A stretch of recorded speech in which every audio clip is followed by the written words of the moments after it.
Yeah.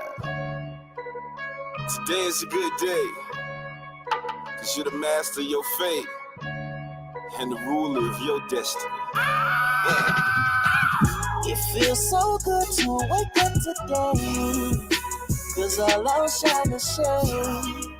I got no one to blame, cause I'm the one who made it. Oh, what a day, ain't no sleeping, homie. You're not in the cage, not in the grave, ain't no leeches on you. Stack up and save, do it your way, you could piece upon it. Eviction notice on your days, get a new lease up on it. You can be flawless, big out like C. Browders. We'll never back, no problem. Gonna hit your old hoes like August. Tripping like a faucet, regardless, proceed with caution. The champagne tastes better when you bought it. I'ma always let it shine, no matter what your opinion. Resentment from you minions, it's never been in contention. It's never been on my menu. Fuck it if I offend you. Them blessings coming through the window, I swear it feels so good. It's like when you come from the dirt, and then your blood, sweat, and tears, they make the mud.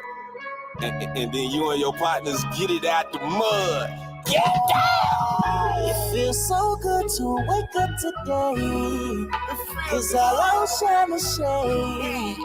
I got no one to blame, cause I'm the one who made it. It feels so good to wake up today, cause all our shine the shade. I got no one to blame, cause I'm the one who made it.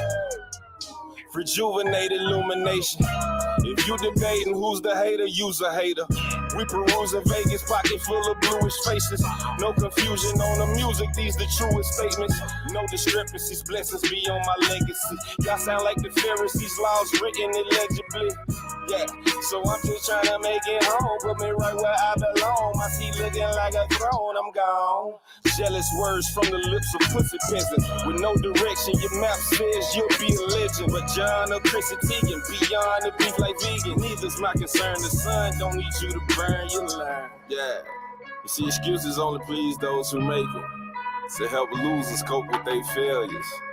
We got the same 24 hours, huh? Yeah, what you gonna do? It feels so good to wake up today, cause all our shine the shade. I got no one to blame, cause I'm the one who made it. It feels so good to wake up today, cause all our shine the shade. I got no one to blame. Ooh, I'm the one that made it. I'm the only one that made it. I'm the only one can save me. I'm the only one that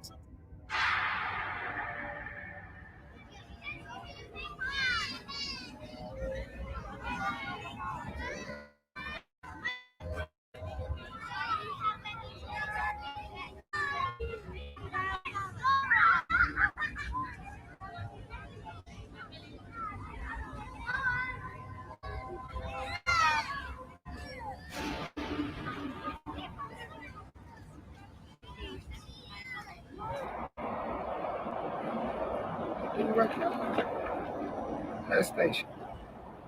Yeah, that's that. We'll get that nigga. I'm the only one that you can't be. Man, it's crazy, like, we think it got it bad, but like, if we threw all our problems down, man, and then we was told to pick one up, you would be mad what problem you got. So be grateful for what you got.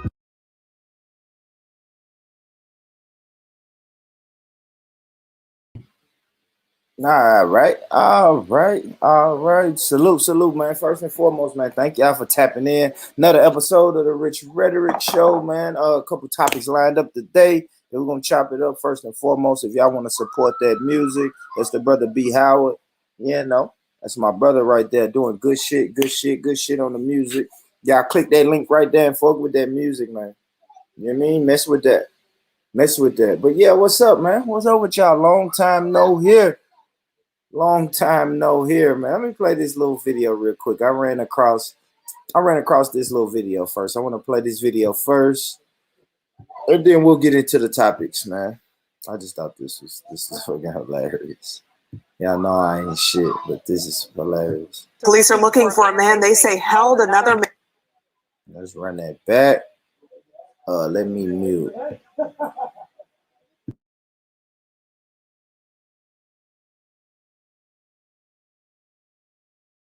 Police are looking for a man they say held another man at gunpoint in his own home and then robbed him. They say the gunman even stole the victim's puppy. Fox News' Rhetoric spoke with the victim about those terrifying moments. Both police and the victim tell me they want the man responsible off the street because they believe he could strike again. Heart-pounding video as a man is robbed at gunpoint while inside their own home. I just knew I was going to die. This man, grateful to be alive, doesn't want to show his face but wants to share his story. I drove down Peachtree. He was walking down Peachtree. He flagged me down. I pulled over. I thought I knew him. But when I realized I didn't, we got into conversation. It happened last week, and the man says he was dressed as a woman at the time. Once they got back to his home nearby, they eventually went inside for a drink, and that's when things turned dangerous. He came out the bathroom, put the gun in my face, told me to get on the ground. So as I was going to the ground, I grabbed the gun and we tussled. But then he slung the gun away from me and started hitting me with it. The victim put up a fight, and the repeated blows to the head required 7 stitches and caused 4 facial fractures. I give you anything you want. Anything you want. The video shows the fight wasn't over just yet. I just decided if I'm gonna die, I'm gonna die. So I got up and I ran towards the door, opened up the door. He followed me out. The victim says the alleged gunman ran back in the house, locked the door, and took off with his pit bull puppy named Buddy. The victim also says he's shocked this happened, especially after revealing what he does for a living. But to assault a federal correctional officer, I wish nothing but bad for you. Nothing but bad. And you will get it. He's smarter in your decisions. Use your better judgment. As police continue their search, this victim is warning others to be careful. So yeah, I definitely think he's going to do it again. I just hope he's not dumb enough to do it here again, because now I'm ready for him. And the victim tells me he believes the suspect might be targeting the trans community. As for Buddy, he is what's called a razor pit bull, only about 5 to 7 pounds. If you know anything about this crime, come forward. All right, so yeah, family, if y'all know anything about that crime, no, they gave you the information right there, man. Stole that man pit bull. Yeah, just so many fucking questions about that. So many questions, man. But I guess what I want to get into today, man, is the mandate, the Joe Biden mandate. Wants to make it mandatory. He's pushing this, pushing the jabber dabber, pushing it real heavy over here, man. And he's came up with a mandate, and he wants to move it at warp speed. If y'all listened to me before, we went over what Operation Warp Speed was. They came in with it when it was time to do the testing, and now that they're gonna do the jabber blabber, they want to speed that up and do it, expeditiously. So he's put in a couple little mandatory things that he wants to see happen here in the next few months or the next few weeks or so. And some people are really upset, and that's why I titled it this. It's like, yo, are we being tricked out of our freedom? This is supposed to be this country. Listen, man, this country always speaks and brags about how they're pro-choice and freedom and one of the freest nations in the world. But it ain't no option. They making it mandatory. Let's just see. Fuck it. I'll play it. Let's see what happens. Probably flag my shit for playing this. But all right, let me share my screen. Let's get into a little bit of it. Talk about it. Let's get into it, family. Make sure y'all hit that like button. Shout out General. Shout out Lady Spade. Hit the like button, fam. This is a pandemic of the unvaccinated. President Biden signing a new executive order, which requires vaccination for federal employees and contractors who do business with the federal government. The president wants private employers to do this as well. The Department of Labor is developing an emergency rule to require all employers with 100 or more employees that together employ over 80 million workers to ensure their workforces are fully vaccinated. With this announcement, workers in the federal executive branch, such as the Department of Defense, the VA, and others, would have to be vaccinated. That's about 2.5 million people. With this plan, Biden also wants increased testing and masking in schools to keep them open safely. This comes as the LAUSD votes on vaccination mandates for all students 12 and older. We know it works in schools. We know that getting your kids vaccinated if they're 12 and older works. We know having more adults, teachers, people who are working in schools works. The country is heading into the fall with 4 times more patients in hospitals than a year ago, more than 100,000. The good news is more than 208 million Americans have already received at least one dose of a vaccine, and 177 million are fully vaccinated. If you wanted to pick the most powerful tool that we have to really get us out of this pandemic, right now it's the vaccines that are on hand. So it's super important that we use the tool we have. Now, the president says they're also looking at those booster shots of the vaccines for many people, but he says that's going to be decided by the scientists at the FDA and the CDC. He says, however, the booster shots are ready to go whenever they are approved. Hello, I'm Mark Brown. So yeah, I just wanted to, good shit. Why so religious? What does it works mean? I don't know. I don't know why it's so religious. Like, what's weird to me is, man, like Joe just gets up there and talk, man. He is such a fucking puppet, man. He is the ultimate fucking puppet when it comes to these presidents that we've had, man. He's like a fucking robot. He's like the most robotic president. He just it's no flair, no nothing. He's just there to fucking stick with status quo. That's it. That's it. And now they're making federal people get it. Eventually, this is what I was wondering too. I was wondering, when are they going to introduce it to our children? Because what we know is eventually they're going to introduce this thing to our children. They're coming for the children next. So they've already said, okay, look, man, if you got a federal job, you have to take it. If you have a company with more than 100 employees, you have to take it. Next is going to be school. The next thing is going to be school. They're going to just flat out tell you, yeah, your kid can't come to school. Be all these fucking people who are vaccinated if they're not vaccinated. You know what I mean? Damn, y'all, I got to play something. Let me find something to play real quick, y'all, because fuck. I need to take this call. Hold on, y'all, real quick.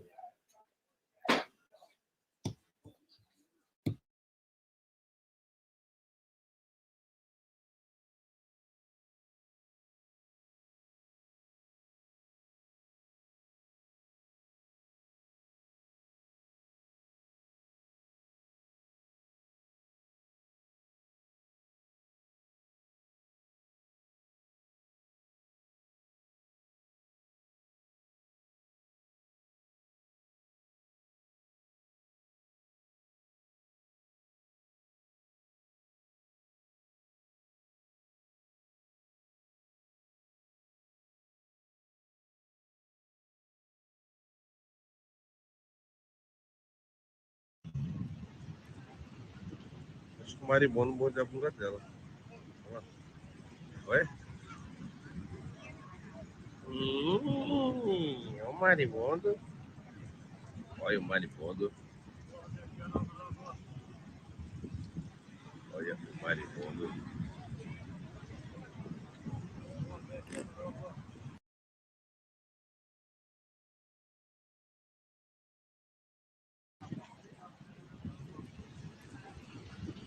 Acho que o marimbondo mordeu a bunda dela. Ué? É o marimbondo. Olha o marimbondo. Olha o marimbondo.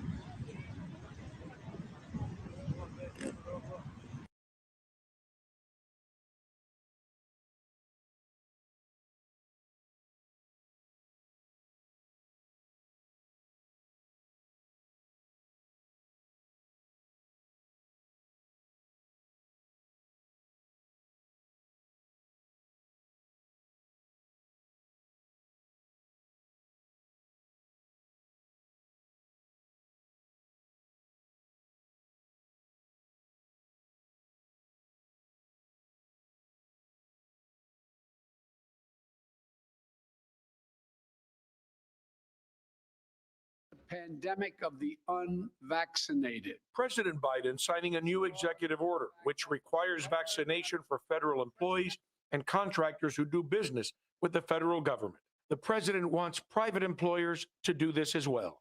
That the Department of Labor is developing an emergency rule to require all employers with 100 or more employees that together employ 8 million workers to ensure their workforces are fully vaccinated. With this announcement, workers in the federal executive branch, such as the Department of Defense, the VA, and others, would have to be vaccinated. That's about 2.5 million people. With this plan, Biden also wants increased testing and masking in schools to keep them open safely. This comes as the LAUSD votes on vaccination mandates for all students 12 and older. We know it works in schools. We know that getting your kids vaccinated if they're 12 and older works. We know having more adults, teachers, people who are working in schools works. The country is heading into the fall with 4 times more patients in hospitals than a year ago, more than 100,000. The good news is more than 208 million Americans have already received at least one dose of a vaccine, and 177 million are fully vaccinated. If you wanted to pick the most powerful tool that we have to really get us out of this pandemic, right now it's the vaccines that are on hand. So it's super important that we use the tool we have. Now, the president says they're also looking at those booster shots of the vaccines for many people, but he says that's going to be decided by the scientists at the FDA and the CDC. He says, however, the booster shots are ready to go whenever they are approved. Hello, I'm Mark Brown. Get more great ABC7 content by clicking the subscribe button for our YouTube channel and download the ABC7 Los Angeles streaming app on Fire TV, Android TV, Apple TV, and Roku to watch on your TV. Pumpkin lovers, there's a whole new spin on pumpkin to love at Dunkin'. With our new Pumpkin Cream Cold Brew, topped with velvety pumpkin cream cold foam, or a pumpkin spice signature latte. Enjoy a medium for $3. That's how we pumpkin at Dunkin'. America runs on Dunkin'.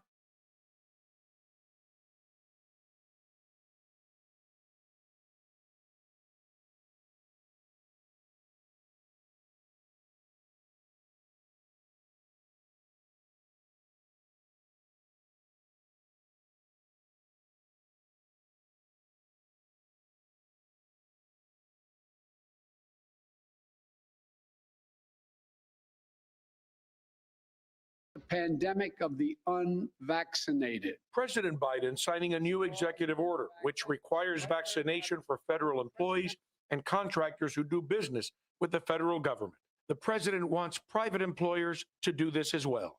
That the Department of Labor is developing an emergency rule to require all employers with 100 or more employees that together employ over 80 million workers to ensure their workforces are fully vaccinated.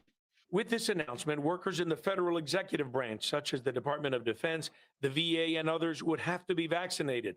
That's about 2.5 million people. With this plan, Biden also wants increased testing and masking in schools to keep them open safely. This comes as the LAUSD votes on vaccination mandates for all students 12 and older. We know it works in schools. We know that getting your kids vaccinated if they're 12 and older works. We know having more adults, teachers, people who are working in schools works. The country is heading into the fall with 4 times more patients in hospitals than a year ago, more than 100,000. The good news is more than 208 million Americans have already received at least one dose of a vaccine, and 177 million are fully vaccinated. If you wanted to pick the most powerful tool that we have to really get us out of this pandemic, right now it's the vaccines that are on hand. So it's super important that we use the tool we have. Now, the president says they're also looking at those booster shots of the vaccines for many people, but he says that's going to be decided by the FDA and the CDC. He says, however,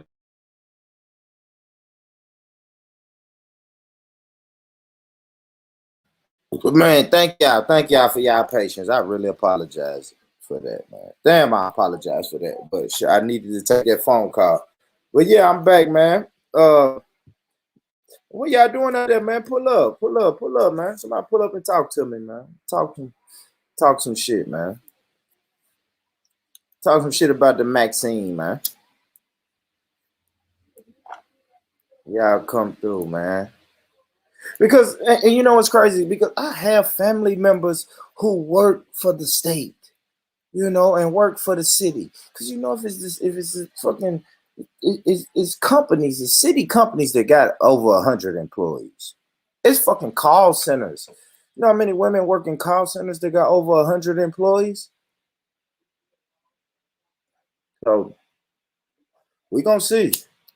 I want to know where them brothers at. Where my brothers at? They say, yeah, man, we don't really fuck with the government and, you know, fuck the white man and all of that. And then you gonna have to go take that shot. You gonna have to go take that shot. How much noise are you willing to put up? You see what I'm saying? The land of the free. It's the land of the free, and you don't even have a fucking choice. Take a shot or don't have a job. And you know it's funny, after not having a job, you're gonna eventually just be phased out of society. You are. You are. And what about the timing? Does anybody think the timing is strange, right? 9/11, 20 years later. 20 years later, and it's another scare. Another more fear mongering. Now we're scared. We don't know. First, it was the enemy that we could see, you know, with long beards and backpacks, and you know, we didn't know what they were doing. They were scary. They were terrorists. They came over, and now America's not safe. You could see them.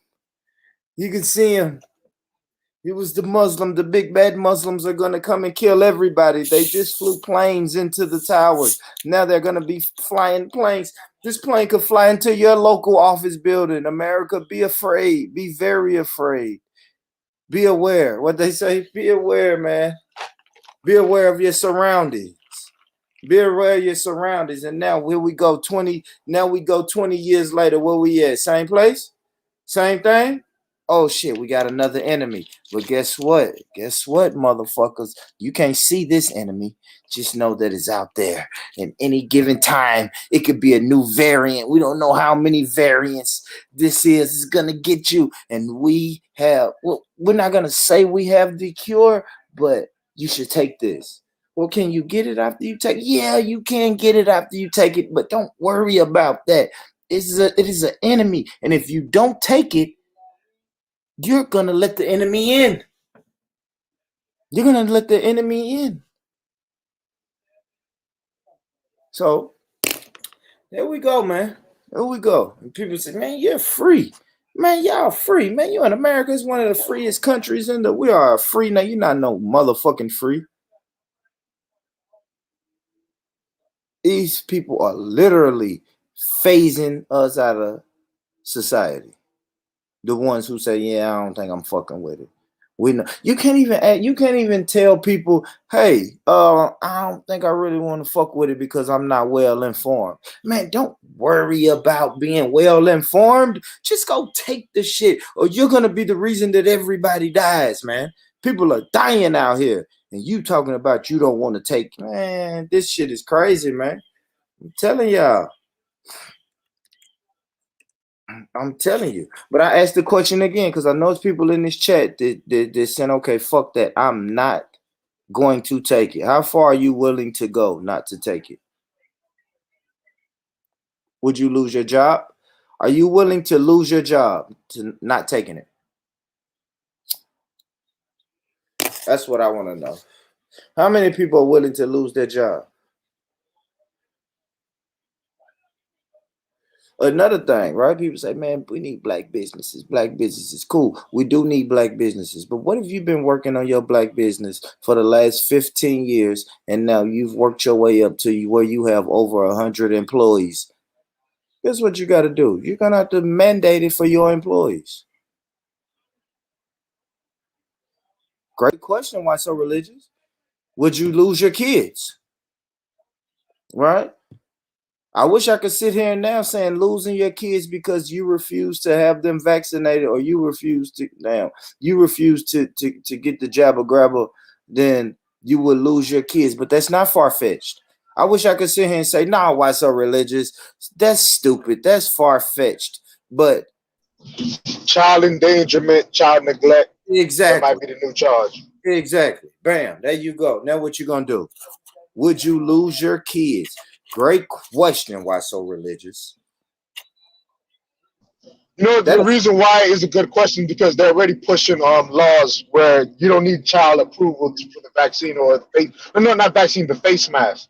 The face mask in certain schools, I think they're mandated, or certain counties and cities, they're pretty much mandated that parents don't need to consent for kids to have to wear the mask. So they're trying to overstretch the reach of the parent or overrule their authority. So I'm speaking for Florida. I'm speaking for Florida though, with the Santos and the chaos is going on here, where him and the Supreme Court have to go back and forth. It's a free for all here in Florida, really. Yeah, and that's crazy. Let me go to my profile. Let me see something. Because I had a story on my IG. Let me see what's it in it. Yeah. Now, I see what you're saying, revolutionists. You know what I mean? I see what you're saying. That's a loophole. But is that really a loophole? Not for government employees. They have to actually prove every week they're negative to have COVID, or they have to get the vaccine. The religion is not exempt. So, yeah. So, you see that? Biden gave you two options: pass the test every week, or get vaccinated, or get fired. Simple. Contractors and government employees. If I have a business and I got a contract with the government, I got to get vaccinated. Simple. Or prove negative. And you know what was funny? They was pushing that. So if you go back, look at one of my old videos where I interviewed the county clerk guy. I think he may have been running for something. Lionel Matthews. It's on my page. But one of those interviews, Lionel Matthews was bragging about how he got not government though, but city contracts to minority contractors. That is the government. City contracts is government contracts. Cities are just larger. Smaller entities of states. Cities make up. I got you. Yeah, you see what I'm saying? You see how it's crazy? Because he was bragging. Yeah, we kind of made them pass a law. Well, because Nashville was just growing so fast, and the minority contractors was like, yo, we're not getting any of these contracts to build none of this new shit. And he was bragging about how, okay, we stepped in, we made sure they start bringing in a certain amount of minority contractors. Now those minority contractors are going to be forced to give their employees the Jabberwockies, and them too. They got to get the Jabber Grabber. Taking a test one time a week. Exactly. That's the shit they're doing in the fucking in the NFL. It's crazy. I got this NFL up here. They doing that in the NFL, man. They're making it just so uncomfortable. They're making it so uncomfortable for you that you're gonna want to just say fuck it. Because it's gonna be they're gonna listen, people are gonna take it regardless. I already can see how the trend is going. At the end of the day, when it gets to it, people are gonna start taking it. I seen Joe Rogan pretty much crumble. I seen Trump crumble. I seen a lot of people who was against the anti-vax crumbling. So they crumble. You know what I'm saying? Yeah. They crumbling. What you that gonna money? do? Where's that money? Is that money? You finna crumble. You finna crumble, so. Oh, me? Yeah. No, I'm good. I'm doing, man. Listen, I'm already diverted. I might not even need all that shit. Who knows? I Yeah, think you gonna go before me though. I you know gonna that. get it. You gonna get it. Nah, listen, bro. I don't need. I don't listen.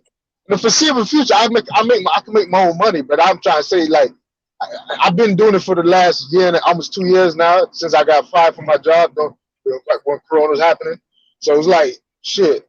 I get it, but it's like, and I'm not even going hard into a lot of shit. So I don't even know, man. But then again, you gonna go before me, so that's all I No, know, really. so it could go with that. It's your really motivation, right? Like you see the end is near. I ain't really got to worry about the little company I work for right now, though. They ain't studying 100. No, you in Tennessee, they don't give a fuck, but they Republican, nigga. They ain't gonna do that shit. Yeah. I'm in Florida, brother. We don't have to wear masks, my nigga. Don't gotta do none of that shit.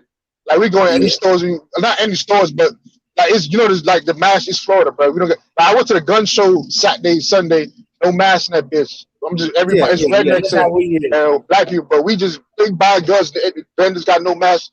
No, everybody got no mask in that bitch. So it's like that's how it is. That's how it is here man, too. I ain't stressing. That's what I'm trying to say. I ain't stressing the whole shit. Like I'm in Florida, you in Tennessee. We can chill. But New York gonna get down here. You know they're gonna try all this mask mandate and the jabber mandate. They're gonna do all that shit in New York, then probably California, and then they're gonna start fucking working their way. So it may to us, to the red states, it's gonna eventually spread, man. But we got a good probably like 6 months. I'm trying to say, like, we got time to figure out what we're gonna do. And it's looking like your boy Joe. It's looking like they put Joe in here to be the face of it. Joe is there to be the face of it. So and he, like they said, maybe a one-term joint. But the thing, exactly. That's what I'm saying. He fucked himself up, bro. They no, man. He don't give a fuck. That's his job. I think that's the play now. The Afghanistan shit and now this. I'm like, there's no way he get reelected. Exactly. There's no way. So I see the play now. Okay, cool. Everybody knew it. Yeah, he's a lame duck president, but now we really can see why he's the lame duck president. We see why he's the lame duck president. He's gonna come in for 4 years, push this until he's fucking, oh man, poisoned every fucking body. And then he's gonna ride off in the sunset. You ain't gonna see Sleepy Joe no more. Like I saw Donald Trump on TV today, bro. The fucking Evander Holyfield boxing match. But Joe ain't gonna be like that, man. When Joe, after the shit Joe finna do, man, when he ride off, he gone. You'll never see him again. Telling you, man, I see it. I see the play now. He's put in office specifically to do this. Exactly what he's doing. And he's saying it's urgent. And he's coming at the people who not taking the you know what I mean, the jabber grabber. That man said this is a pandemic. He said this is a pandemic against the unvaccinated. Right. I see Why So Religious saying it's a transition. He said he was a transitional president. I didn't know he said that. If he said that, that was the game plan, I guess. Yeah. You know what I'm saying? Whoever's the next president is probably going to put lay down the real bullshit, I guess. Because I don't think Trump is going to be it. So, you know what I'm saying? Yeah, man. But that's 2 years from now. What, 2-3 years from now? So we can't even talk about that shit. But it's looking crazy though. Damn, when did Joe get in there? 2020. Yeah, what? 2-3 years. So Joe still got a minute, man. Yeah. He can change. Who knows? He probably gets to do a 360 for all we know. Man, come on, man. And you the one. I'm talking about, like, for example, go back into Afghanistan. So you just coming on this show and telling us to go vote for him too. Man. No, I never said that, bro. I said local. I didn't even vote for the president of the United States, man. I just voted for local, really, and like governors, judges, and shit like that. Well, I saw Religious say if he survived. Yeah, America's past that now, man. America's past that now. I think that maybe 20 years from now, who knows, right? It may be we may need another scare. We may need more fear mongering. They knock off the president. Go ahead. Sorry. That's quite realistic though, because Joe Biden's 3 years older than younger than my grandpa. You know what I'm saying? He's like almost 80 or something, or 80 something. Nobody gonna knock. You talking about? He no dementia. They might get him for some other shit because Shit, man, Camilla might be a shit. You know what I'm saying? They can get him for a lot of shit out there. She quiet on it, ain't she? She done got Yeah, in she's there. too quiet. She's too quiet. That's what I'm saying. She's too quiet for me. That's what I'm It's saying. too quiet. They done got the sister girls to go, and she got the sister girls to vote for her, and then she done disappeared on the sister girls, man. Yeah, me. The sister girls were upset about it, man. I had made a Facebook post. And yeah, man, the sister girl, everybody was talking. Let me see what I got. Let me see what I got. Let me find this. See if I can find this. This was a good conversation. But let me ask you a question though. All jokes aside, do you? I didn't honest opinion. Do you really think though the whole entire? You think it's going to be majority vaccinated country, like what, less than a year? Good question. I want to say less than a year from today. Yeah. Since the rollout is mandated federally, maybe and all that. Maybe, man. Okay. It's aggressive, right? Ain't it aggressive? It's aggressive, very aggressive. It's aggressive like 9/11, right? It was 9/11, and then like the next 2 days, you saw the president on your TV screen, like, "Yo, we're not standing for this. We want to know who did." Then a week ago, then right after that, he like, "Yeah, we finna send the troops." You see what I'm saying? Like, man, it's aggressive. This shit is aggressive, bro. This is the correlation. The correlation between this scare and 9/11 is scary. It's fucking scary, Sawyer. It was a rollout, and then next thing you know, troops went over there, and the troops were there for 20 years. And then he's rolling this bitch out. So you think we might be in like a pandemic type thing, like scared of viruses for the next 20 years? I don't know how long it's gonna last, right? Who can say? Who can say? When they can wake up in the morning, Sawyer, and tell you it's another a variant, and give it whatever. That's more deadlier than the last, right? You said what? That's more deadlier than the last. Yeah, right. And they just keep doing it. They just keep coming out with they naming them like they naming hurricanes. You see what I'm saying? They just give them, that was the Delta. This right here is the Everest. We got an Everest area. We don't know what's going on. You know what I'm saying? We don't know, man. I don't know. We don't know, Sawyer. So shit, yeah, it could be a year. But yeah, yes, we could be a majority vaccinated country within a year. I see it. And once that is going to be us versus them and type shit, Yeah, I think exactly. then it's a wrap. Numbers. We got man. Yeah. Pull this shit up, man. I want to pull this shit up, man, because I like I said, I had posted this shit on my Facebook. Man, what that girl, man? That girl was on it. What?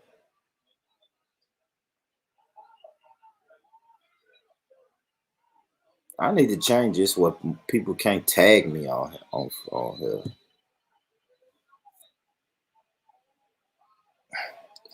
on. Where is this girl at? I'm surprised you're not talking about Tom Brady. What did he do? Sexual assault. What did he do? Nah, the bullshit. I don't know how the fuck. Everybody talking about I don't know how the fuck he keep winning games and shit. Remember there was. I don't know what the fuck going on with that guy. Yeah, Tom Brady good, man. Now I know you into the football and sports and shit, but the Dallas name talking about.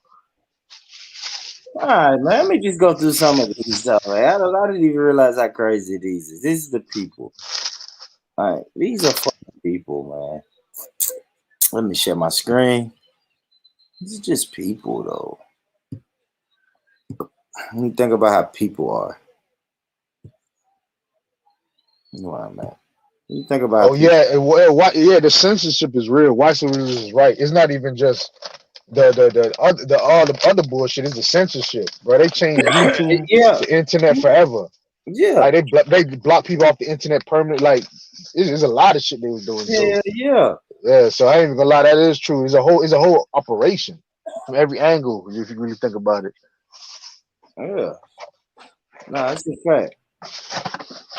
So yeah, I had dropped that post on Facebook, and hold on, where is this? I want to see this. I ain't even gonna lie, I'm having problems in my family with the vaccine bullshit. I got some people crazy as fuck. Like, why you not getting it? Blah blah. Everybody else got it. I'm like, yeah. Yep. I'm like, damn. You're supposed to do it. I can't even listen, bro. I got RTs don't even let me go in their house. I gotta talk to them from the window. Like I'm picking ackee from their fucking tree. I gotta pick the ackee for the whole entire family, right? So I'm picking bags and bags of ackee. I can't Yeah. even go inside. They gotta open the window, like you know what I'm saying, talk through the doorbell type shit. I'm like, what the fuck? Yeah, that's what this sister's saying. She's saying it's gotten to the point that anyone holding on to their religious beliefs are being ridiculed and hated. People are telling them that true faith is common sense and God gave common sense to get the vaccine.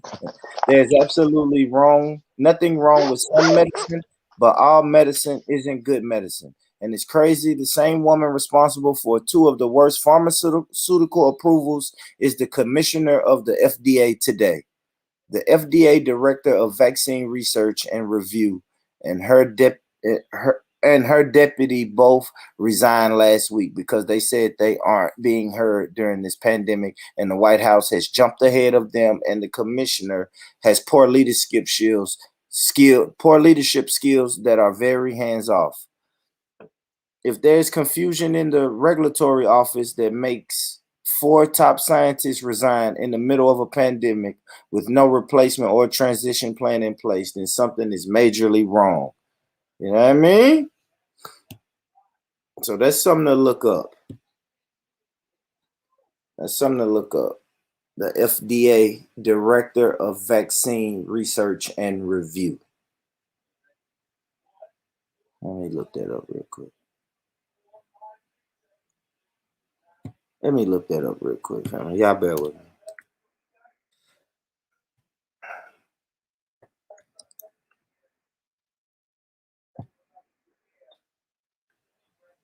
Research and review.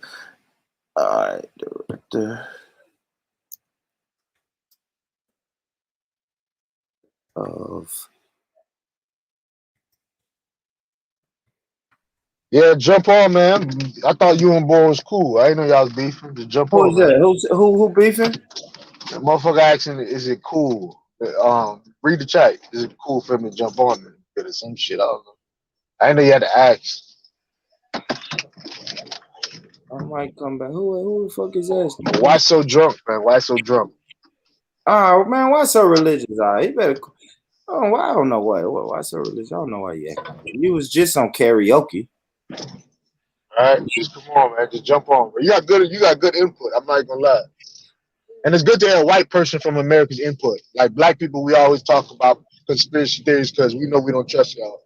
So how about you come on and just tell us, like, from your point of view, since you agree almost. You know what I'm saying? When black people talk, they say conspiracy. So it's always good to have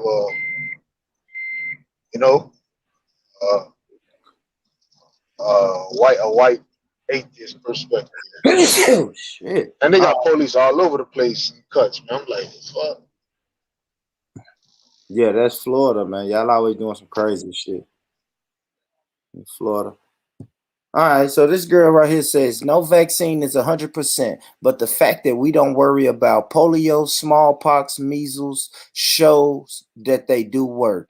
And if she wants to work, she'll eventually get vaccinated. Speaking about the singer who can't perform at the Super Bowl. But let me say one thing though. The vac is actually based on the numbers is certain one of them are actually far exceeded expectations. I'm not gonna meaning by its effectiveness. Pretty much the thing is you can catch it. It's just the thing is you're not gonna die from it. Like it's a 98% or 90% chance that pretty much won't get like hospitalized. Really, you know what I'm saying? So that's the other thing. You can catch it even though you have it. It's just not you won't have adverse effects to it. So it did groundbreaking thing. The mRNA method is groundbreaking. I'm not going to disagree with that. What I'm just saying is just mandating everybody do it is crazy. That's my own gripe with it. Or feeling bad that a family member is not taking it is kind of crazy. It's like if you protect yourself, why do you care? Like at the end of the day. I understand why would you care, but you shouldn't affect your relationships, money for that, really. Yeah, nah, I hear you. Yeah, so that sister has said the top two, even this news article says it, that they are stepping down.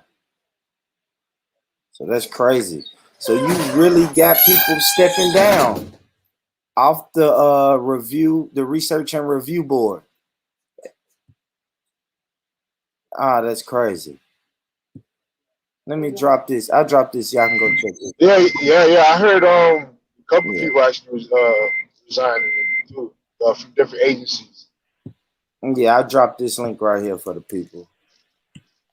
Yeah, so when this sister is saying that, damn, I went to the next comment. But when that sister is saying, yeah, some of the top scientists that was on the research and review board, they stepped down. Well, she said they quit because they wasn't being heard. And the White House is just like, fuck it, we're just gonna tell the people whatever. But we know that. But let me read this comment though. All right, so after the girl said, vaccines work because you see no more, we don't have to worry about polio, smallpox, and measles. All right, so then the response was, yeah, the difference is that Pfizer and Moderna aren't traditional vaccines. There are genetic codes that tell your body to create a fake version of whatever toxin has entered your body and kill it. The mRNA vax aren't working the way they are supposed to. They are meant to block the virus, but it's not. It's allowing the virus to attach and hide itself by masking symptoms, creating asymptomatic people. The difference is we aren't all walking around with measles, mumps, or chicken pox, passing it to each other. The mRNA is doing that. These aren't traditional vaccines. That's completely true. But the thing is, this is, remember, it is modifying. The stances are modifying every week, every month, every year. So the thing is, they're saying that it's not designed to stop you from getting COVID. It's designed to stop you from dying from COVID or having severe symptoms where you go to hospital, where you're going to the hospital. Because that's why they're saying still have the mask on if you're getting vaccinated, still do all the procedures, wash your hands and all that stuff, because you can catch COVID again. You know what I'm saying? You can't catch it. How many times you know what I'm saying? You're not like, remember when you build immunity to it, your body just builds in healthy helper T cells to fight off the viruses in your body that just harm you. It's not like the virus still can go into your body. It's just you have such an immune system where as soon as it goes in, it's thinking about it as soon as the virus crosses your territory, your antibodies, which is your military in your body, is just killing them off. The thing is, they're just increasing, I guess, the amount of antibodies you have to fight off the COVID. You know what I'm saying? So it's not really, oh, you can't catch it, blah blah blah. That's like, you know what I'm saying? That's like Twilight Zone, but yeah, no, you're right. But I mean, at the end of the day, it's still an experimental. It's still an experimental stage. This is groundbreaking stuff. All this stuff right now, they never used to do it like this. Is different vaccines they used to do. They used to put the actual virus in your body, and then, you know what I'm saying? But now it's just some some other shit. So, yeah. They got some new for you niggas, man. Y'all survive. Y'all keep surviving, man. And you heard about the Africa thing though? They're doing. They test out the same mRNA messenger RNA, which is ribosome nucleic acid, which is needed for DNA, which is DNA deoxyribonucleic acid. The whole thing is they're trying to use the same shit in AIDS or all these other Ebola and all these other diseases. They're trying to use the same method. So it's like COVID. Whatever was the C word pretty much is the actual basis for a whole new medical industry. Look like it's gonna happen where they think it look like we're gonna start getting experimented on eventually, bro. Like on a global scale, like to try to stop every new virus disease. They're gonna start creating these little. So have you heard think about like what doctors are saying or what people are saying when like I guess the general public was like, okay, well, why aren't we putting this much hard work in cancer? Yeah, but the thing is, they start to put out news stories now where they're saying that they're doing it for AIDS, they're doing it for certain diseases in Africa. So it's like they're starting to put out news stories about this. I'm on YouTube, I'm watching like the nonprofit organizations in different countries and shit. You see them on the news stations, and they're talking about stuff like that. But you're not gonna see that in America though. Like you're not gonna see any big American agency doing that. You're seeing people from different countries, like different organizations from different countries doing that, like outside of America. Like if it was some big American companies putting all this research effort into, like like literally some AIDS and for diabetes, shit, sickle cell, shit, prostate cancer, you know how many shit that kill us? You know how many fucking shit that we have that's actually would actually change the human race? But who knows, man? Who knows? Yeah, I was trying to get all right. Yeah. So you get a chance, Dr. Religious. Jump on, man. Yeah, I don't know. I was wondering that because I heard that, that rebuttal before. Like, okay, shit, you guys got all the resources and shit to put in this. What was this move with cancer? No, why so religion? Yeah, I get what you're saying. You're saying it's supposed to attach itself to the DNA. Messenger RNA creates like you have DNA, they have RNA. Yeah, all right. DNA is a pretty much a double chain. I don't really know you about this. You need messenger RNA to make DNA. Like it helps code it. So obviously, I know what you're saying. Yeah, you're right. The thing is, it's different because they're not injecting the actual virus in. You know what I'm saying? That's the difference. I think that's everybody's talking about it. It's different from the vaccine from that predates us, where you put a little bit of the vaccine, the virus in your body so you can build up immunity and stuff like that.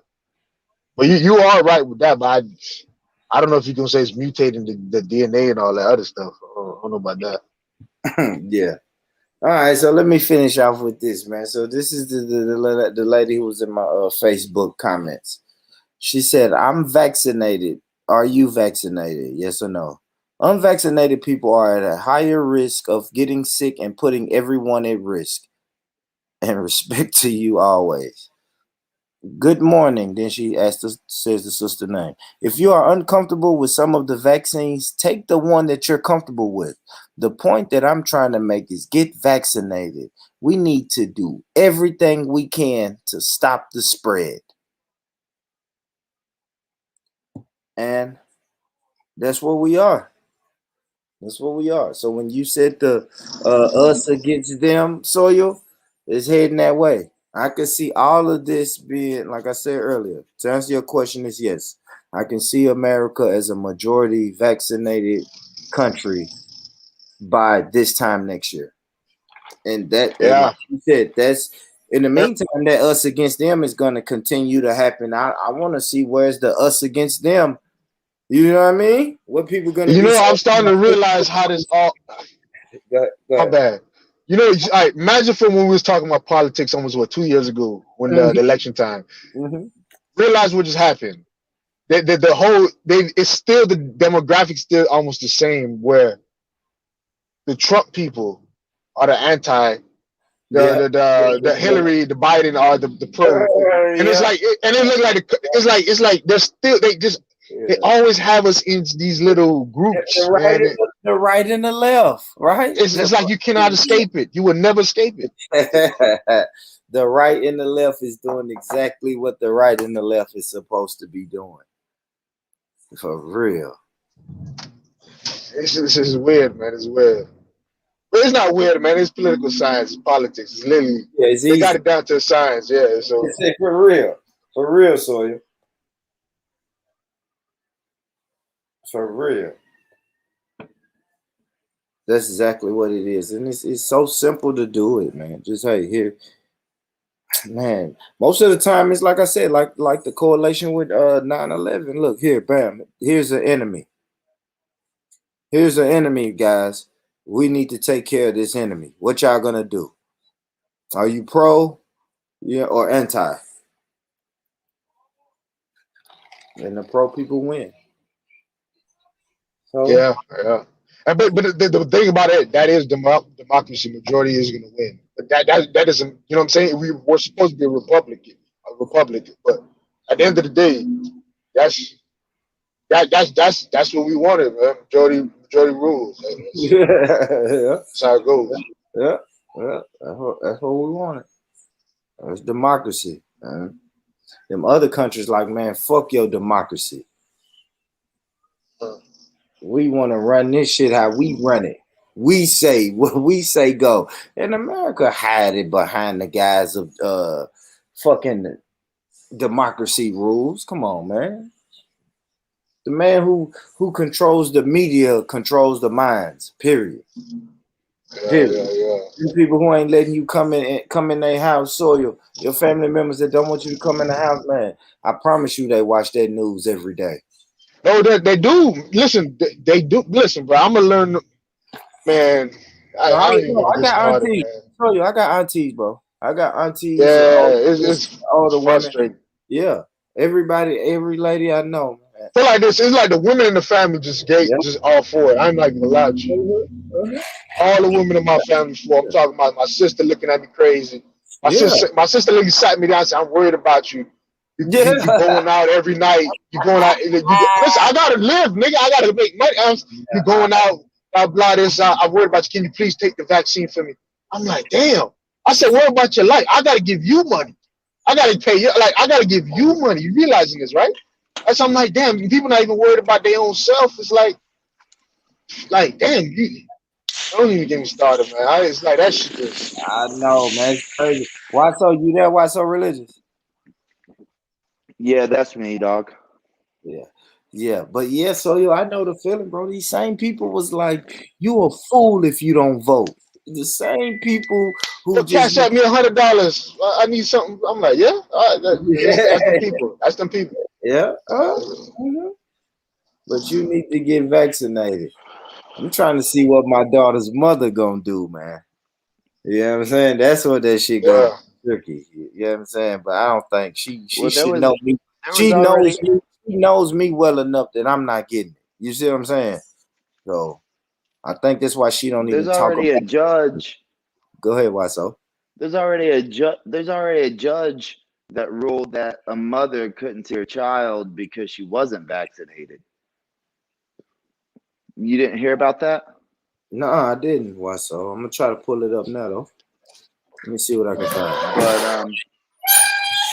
But that's the reason I said about your kids earlier, because this is something that is really getting to firstly, I think there's going to be tons of lawsuits going on, and it's going to take a couple of years to finally get to the Supreme Court, and the Supreme Court will definitely rule that you don't have to vaccinate people. You don't have to cause a vaccination mandate, and you can't legally do it because medical records are supposed to be private by law.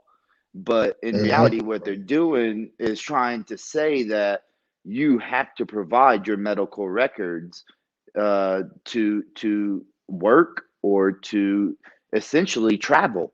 And but it will take a few years because that's just how the court system goes with appeals and then secondary court systems and things like that.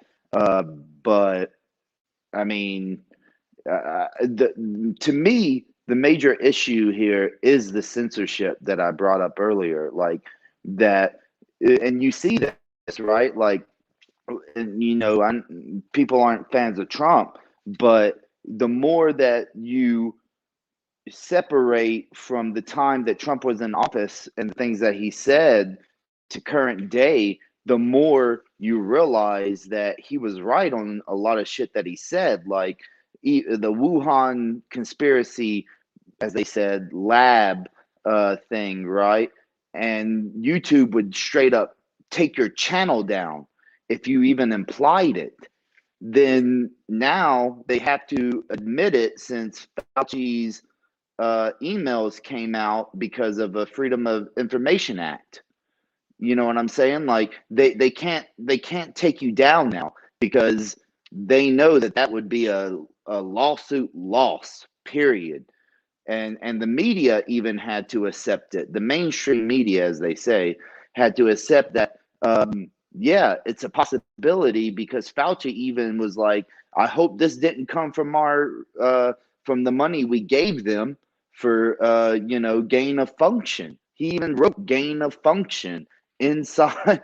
I don't know, dude. It's just, Hey, but watch your lips. Can I slow you down just to build on to the first part, and then I'll let you continue. 'Cause I don't want nobody to lose this point you made about the courts and Supreme Court.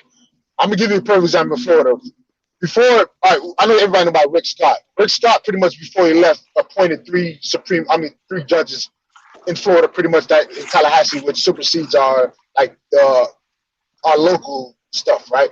So there's three Republicans that were elected by Republicans in a Republican state. So actually, what white religion is saying is strategy. Like, they already have stuff in place where, even if it takes 2 years, at the end of the day, if it goes to the Supreme Court, they're all going to rule in the Republicans or conservatives' favor. It's set up like that already, just by the numbers. But you continue, I guess, with the censorship part. Yeah. But the thing is, Hold on, real quick. is that Hey, the circuit court. White Soul, real quick. Is that you? Yo, hello. Yeah, I hear you, buddy. Go ahead, watch your religion, man. Go ahead, listen.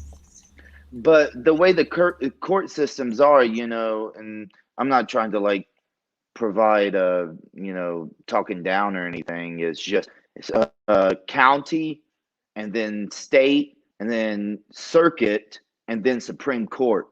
And that's why it takes so long for a lot of rulings to eventually make it to the Supreme Court, is because you have to lose every time. You know what I mean? You have to lose every time before the Supreme Court finally takes your case. Yeah, but the whole thing is, before Trump left, he appointed Republican people agreed with him. Oh yeah. There. That's what I'm trying to get at. It doesn't matter how long it takes. The people who's going to judge it is going to be in their favor. Listen, DeSantis has such balls. He literally said it doesn't matter if it goes to the Supreme Court, we win. He literally said that I'm paraphrasing. He said it on camera when they were talking about the mandates in public schools, where he's literally gonna pay you less if you're mandating masks in schools, public schools. And then he said on camera after he won it in the courts in Tallahassee, pretty much saying we are the judges in Tallahassee. We're gonna win by default regardless if it goes there. So at the end of the day, they got it in checkmate almost. So it's like it's all propaganda in politics. It's kind of weird to me, because at the end of the day, they know what's gonna happen. It's just the madness and the chaos. It also depends on where the person tries to file the claim. Yeah, like California. I know that California and all that is different, but you don't have to file the claim of your lawsuit in the state that you live in. That's the weird thing, because when you want to, you can say you versus the state.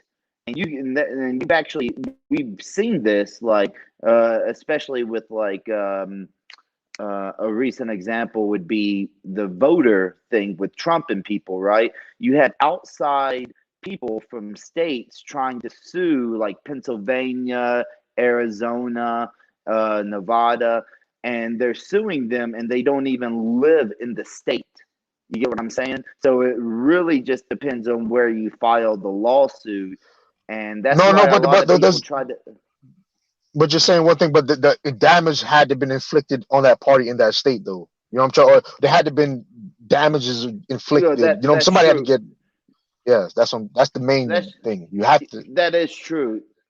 That is true. But if you can also try to, because of the way that laws are written, if you can try to establish the concept that another state's actions have influenced you, then you're allowed to yeah. You get what I mean? Yeah. That's something. Yeah, laws like that. I get what you're saying, definitely. Yeah, but most cases though, like if I can live somewhere else and something happened to me where you know what I'm saying, I can sue them. It doesn't really matter. But Yeah. but who does Bansky? What's Bansky's input on this? What he's pro, anti? I'm not I'm neither pro or anti vaccine. I am pro freedom and choice, and I think that is exactly what people should have. Unfortunately, I live in the United Kingdom, which is a far more dictatorial system than the American ones. My only issue with the American thing is that at the moment, the kind of pressures that they're putting and the kind of things that they're gonna like, basically, like what you're saying, no, why so religious is, yeah, they will eventually get it. Somebody will get it to the Supreme Court years down the line, but by then, those people who don't want to have the vaccine, they would have lost their job, they would have been ruined, they can't travel, they can't, this whole host of just pain that these people would have to, and you would have to be a very staunch anti-vaxxer to be able to hold out for the next 2 or 3 years of all the misery and restrictions they're going to put on you.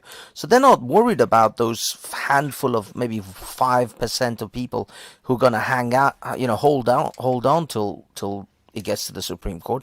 They want to get to the 95% of the people, and right now it's, I think, something around 80 million unvaccinated people in the United States. So they would have had all of those people forced into or coerced into a vaccination long before this thing ever gets to the Supreme Court. And by the time it gets there, it's already too little, too late. Most people would have, Y'all been wanna, vaccinated.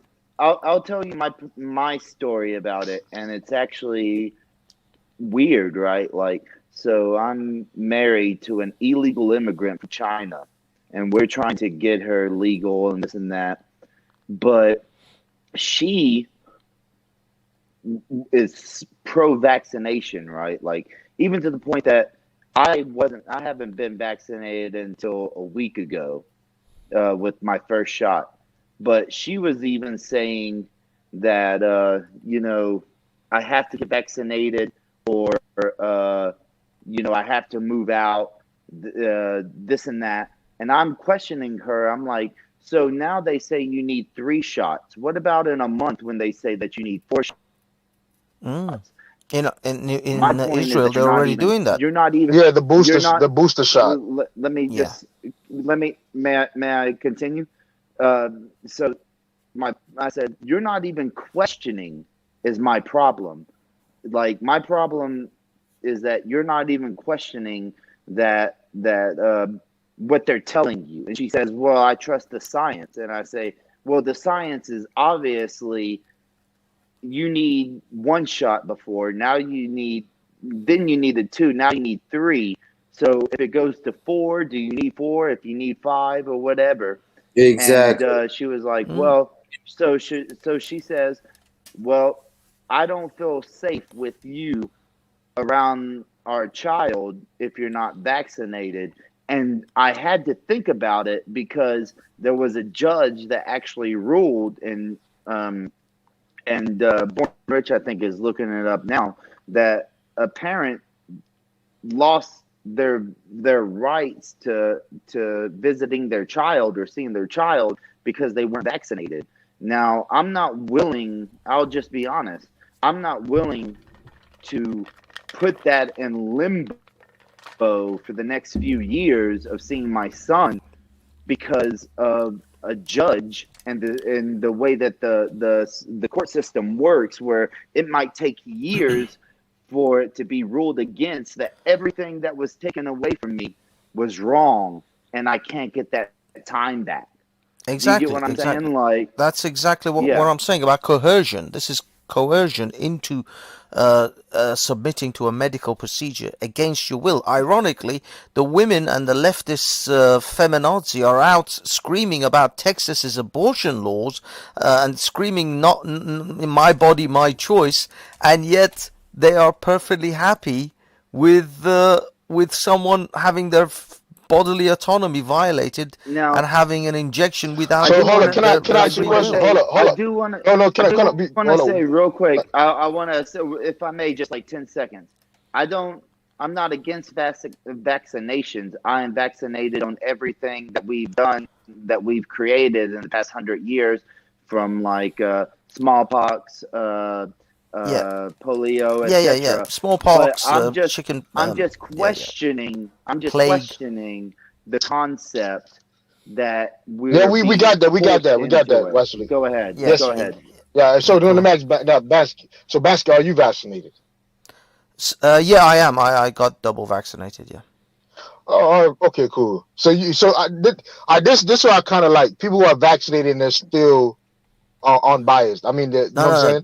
saying? The thing is, this is a principled issue of freedom of choice. No. It doesn't I get matter you, whether Basket. yeah, it doesn't And I matter get whether you, I but got vaccinated or not. no, This it is does not matter because about some that. people, no, but some people are biased. That, you know, they want, they got it. So, you know, people are biased. We're human beings. I'm just saying that you're giving an unbiased opinion, and I know you're saying freedom, but it's still a great argument if somebody could take the vaccine and still have see the you know the counter arguments on why people are against it, but not scientifically. I think I'm talking about political reasons why people are against it. I think scientifically you all are agreeing that Yeah. When yeah. it comes to the science, I have no problem. Admittedly, I've Yeah. got question marks over the booster shots and things like that, where this will be a continuous process of getting vaccinated.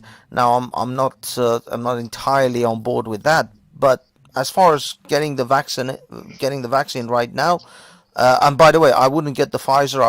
I got the AstraZeneca because I prefer the traditional sort of vaccines to this new mRNA types, but I'm not against. I am for people making a informed decision in getting vaccinated or not getting vaccinated. What I am 100% for is adults in liberal Western democracies making their own choices about their way of life.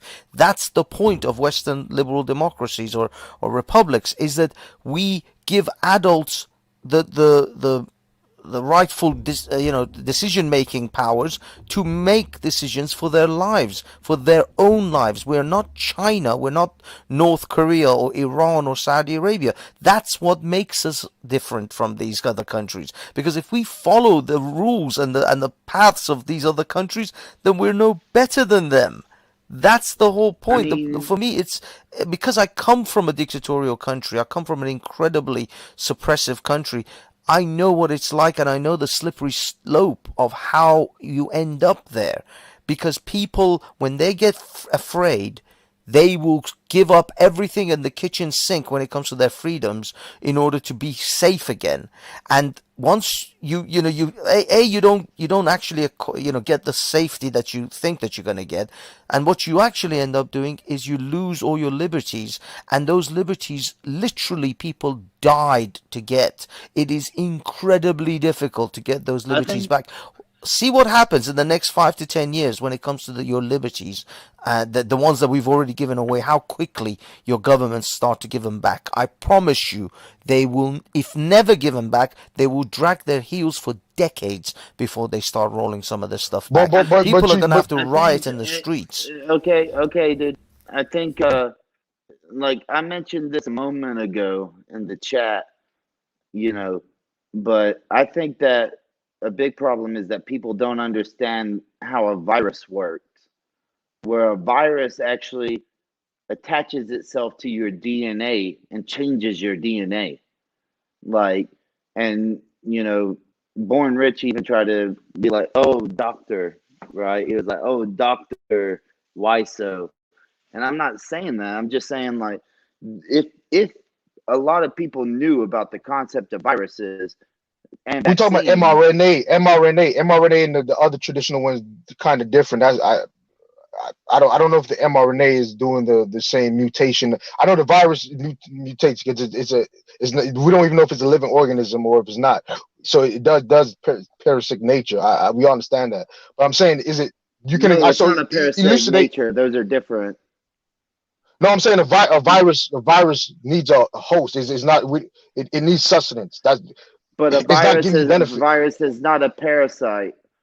No, That's I what I'm just said saying it's is not like people living. I'm don't. saying it's not living. Parasites I'm saying it's parasitic in nature. No, a Why you virus telling me to stop? is living. A virus is living. Is living. Is a A living virus is a living organism. organism? Oh, a virus is a living Yeah. organism. Yeah. Yes, I'm pretty. I thought bacteria and viruses are living organisms. no bacteria. I thought they didn't. I'm pretty sure one of them they don't know that. You know, in biology, living it has a finite definition. Viruses doesn't fit the. I think the accurate the definition of biology in biology. That's why they're saying they have to So expand it. That's why. So so the definition of life biologically is go in biology and the give me the 4 principles. Yeah, go. so at least as far as I know, the definition of life would be something that consumes, that like has excrement, that No, also just go in biology. reproduces. Just go in biology. I took biology courses. That's what I'm saying. Just don't give me that. Just go. We have. You remember you gave like actual stuff to look up. Like you have a computer. Somebody have a computer. Just like type in like is a virus a living organism? The Yes, definition it of life is. in biology. Uh, So Pull it up. so I'm on my phone right now. I'm out in my garage because I don't want to wake my family. but a virus is an organism. You understand that? It's not like a mineral. It's not like the periodic table. You get what I'm saying? Like, obviously, is living if it is reproducing inside of your body and attacking your white blood cells and you know what I'm saying? Like your immune system. Well, I've got an article from That's Scientific a debate. America That's a if you're debate right now. interested. Nanobots could replicate and do all that stuff, but they're not living. You know, you can make robots do that. But that's always a debate of what the virus and the live. That's something. I can read you the No, article from bro, Scientific all right, America. yeah, go. It says debates over whether to label viruses as living led naturally to other questions. Is pondering the state of viruses as living or non-living more than a philosophical exercise. The basis of a lively and heated rhetorical debate, but with little real consequences. I think the issue is important because how scientists regard the question influences. Oh Christ! Their influences, for crying out loud, they've created this bad writing. Influences their thinking about the mechanisms of evolution. Viruses have their own ancient evolutionary history, dating to the very original origin of cellular life. For example, some viral repair enzymes which excise and resanitize damaged DNA, mend oxygen radical damage. They're proteins. They're proteins, bro. They're proteins. And so on. Yeah, it says are unique that's not life. to certain. That's not life. Okay, yeah, so that's what I mean. It's this one is debating that they're not really life. Are Yeah, I know. unique Watch to Bessie. It's common. It's biology 101. That's what I'm saying. Watch religions. I listen, bro. I didn't want to start talking about like knowledge and stuff, but bio 101. There's categories of life. Organisms have life. Listen, I didn't want to get into it, but please look it up on White Solutions. This is the clincher section if you want. It says nevertheless, most evolutionary biologists hold because viruses are not alive, they are unworthy of serious consideration when trying to understand evolution. So I think, I mean, there's a whole article on this. Please say that. No, please say it again. Please play that again. Well, please say that again. As I said, it says in this paragraph, it says, nevertheless, most evolutionary biologists hold that because viruses are not alive, they are unworthy of serious consideration when trying to understand evolution. They also look on viruses as coming from host genus that somehow escapes the host and acquired a protein coat. Okay. In this view, Let me say, viruses are fatigue fugitives. Are fugitive host genes that have degenerated into parasites. They don't really consider what did I say? alive. Hold on. What did I was going to get to the parasitic nature. That's what I'm trying to say, that in biology, there's different natures. Once I'm saying parasitic, I can categorize a parasitic nature as something not alive. And the smallest version of that is a virus. I could go to nanobodies. If we could create nanobodies in the human body to heal something, is it alive? No, we created it. It works off of, you know what I'm saying, energy that we provide, or it provides from its host. It's absorbing energy and releasing energy. But is it alive? No. You know what I'm saying? It's a Yeah, it's like you learn they don't this consider in them strictly as alive creatures, no like unlike no bacteria, which can be exactly. considered a living. So you know why? You know what? Because bacteria has mitochondria. It has Hello. it has ribosomes. It has RNA, DNA. It has protein, enzymes, just like some viruses, but it has more complex Golgi apparatus. It has a Golgi bodies. It has cytoplasm. It has There's a lot more complexity involved. yeah, way. You have endoreticulum. You have the ER. You have fucking the membranes are different. You know what I'm saying? It's like it's so many stuff I could go into. That I'm saying, if you took basic biology, you know this. That's why I don't want to argue with him, but man, come on, bro. Yeah, no, I think as far as general, the average biologist is concerned, they don't consider viruses as actual living sort of creatures. They're not living beings, but they have lots of similarities with living organisms, like Similarities, though. Similarities. but they're similarities. not. Yeah, but there's Exactly. I could create a robot that could jump, could fuck another person. We got sex robots. Is it human? No. Is it alive? No. Like, that's what I'm saying. Yeah, I know what you mean. Remember, we could create biologic entities that are robots. We could do that if we have the technology. Are there? You know what I'm saying? There's a whole bunch of stuff that. Listen. Another thing, that's what I'm saying. The mRNA is totally different from, I think, what he's trying to say, where it's mutating the genome and all this other shit. That's why Bansky, I think, said he wanted the traditional route, or somebody said they wanted to go the traditional route. I went to AstraZeneca, which is exactly, a more traditional style of what do you call it? What am I saying? Oh Christ! I forgot the damn term.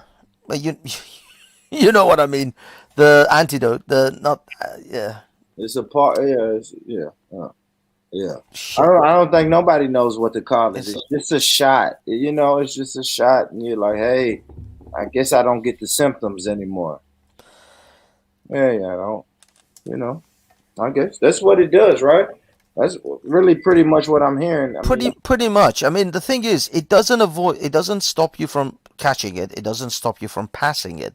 It literally does nothing as far as transmission is concerned. It only stops you from getting very bad symptoms, which forces you into hospital, and then you're taking up hospital beds and hospital resources. Hello? So that's pretty much the core of what the vaccine does for you, is that it stops you from basically. I mean, I think as far as Britain is concerned, I mean, Aurora was saying it's coming to the UK. Aurora, it's already in the UK. We're practically verging on a dictatorship here. So as far as the vaccine situation is concerned, yeah, it's almost a dictatorship, and we've got almost the whole country vaccinated. I think there's a small 2 or 3% fringe which will not get vaccinated, but they're gonna start losing their jobs if they work in hospitals, if they work in care homes or care facilities. All those workers are gonna lose their jobs in the next month or so.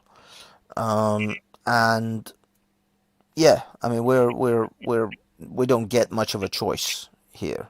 You're gonna get pressured on so many different levels to get the vaccine that most people are not going to have much of a choice. I think there'll be like 1 or 2% of the population which may not get it, but then at that stage it doesn't matter, because they're kind of going to be the Darwinian experiment. They're the survival of the fittest. Hold on. Why so religious? The thing you just posted in the private chat. Read the fucking paragraph. It literally says it lacks specialized structures internally, which lacks the definition of life or something like that. It literally says it is not. You can't define the virus as life in the paragraph I just read, like literally in the beginning.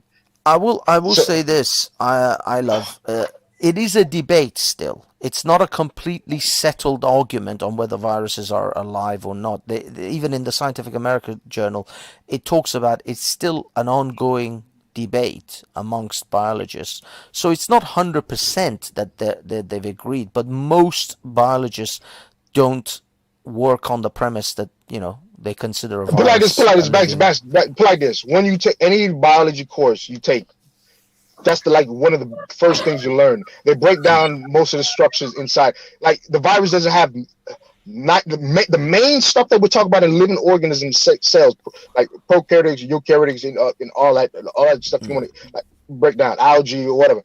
It lacks the main stuff that we define in those stuff, the complex organisms. Like for example, you had cells. I don't want to get into this, but you had cells. Listen to them. I'm saying structures. I'm talking about the structures. At least read the paragraph. It says the complex structures. Let me just read it for everybody. Sorry, because some people can't see it because it's not in the. All right, this is the part I'm talking about. All right. All right. In general, viruses are entirely composed of single-strand genetic information encased within a protein capsule. Viruses lack most of the internal structures and machinery which characterizes life. They put in quotation marks, including biosynthetic machinery that is necessary for reproduction. I'm getting to that part right there.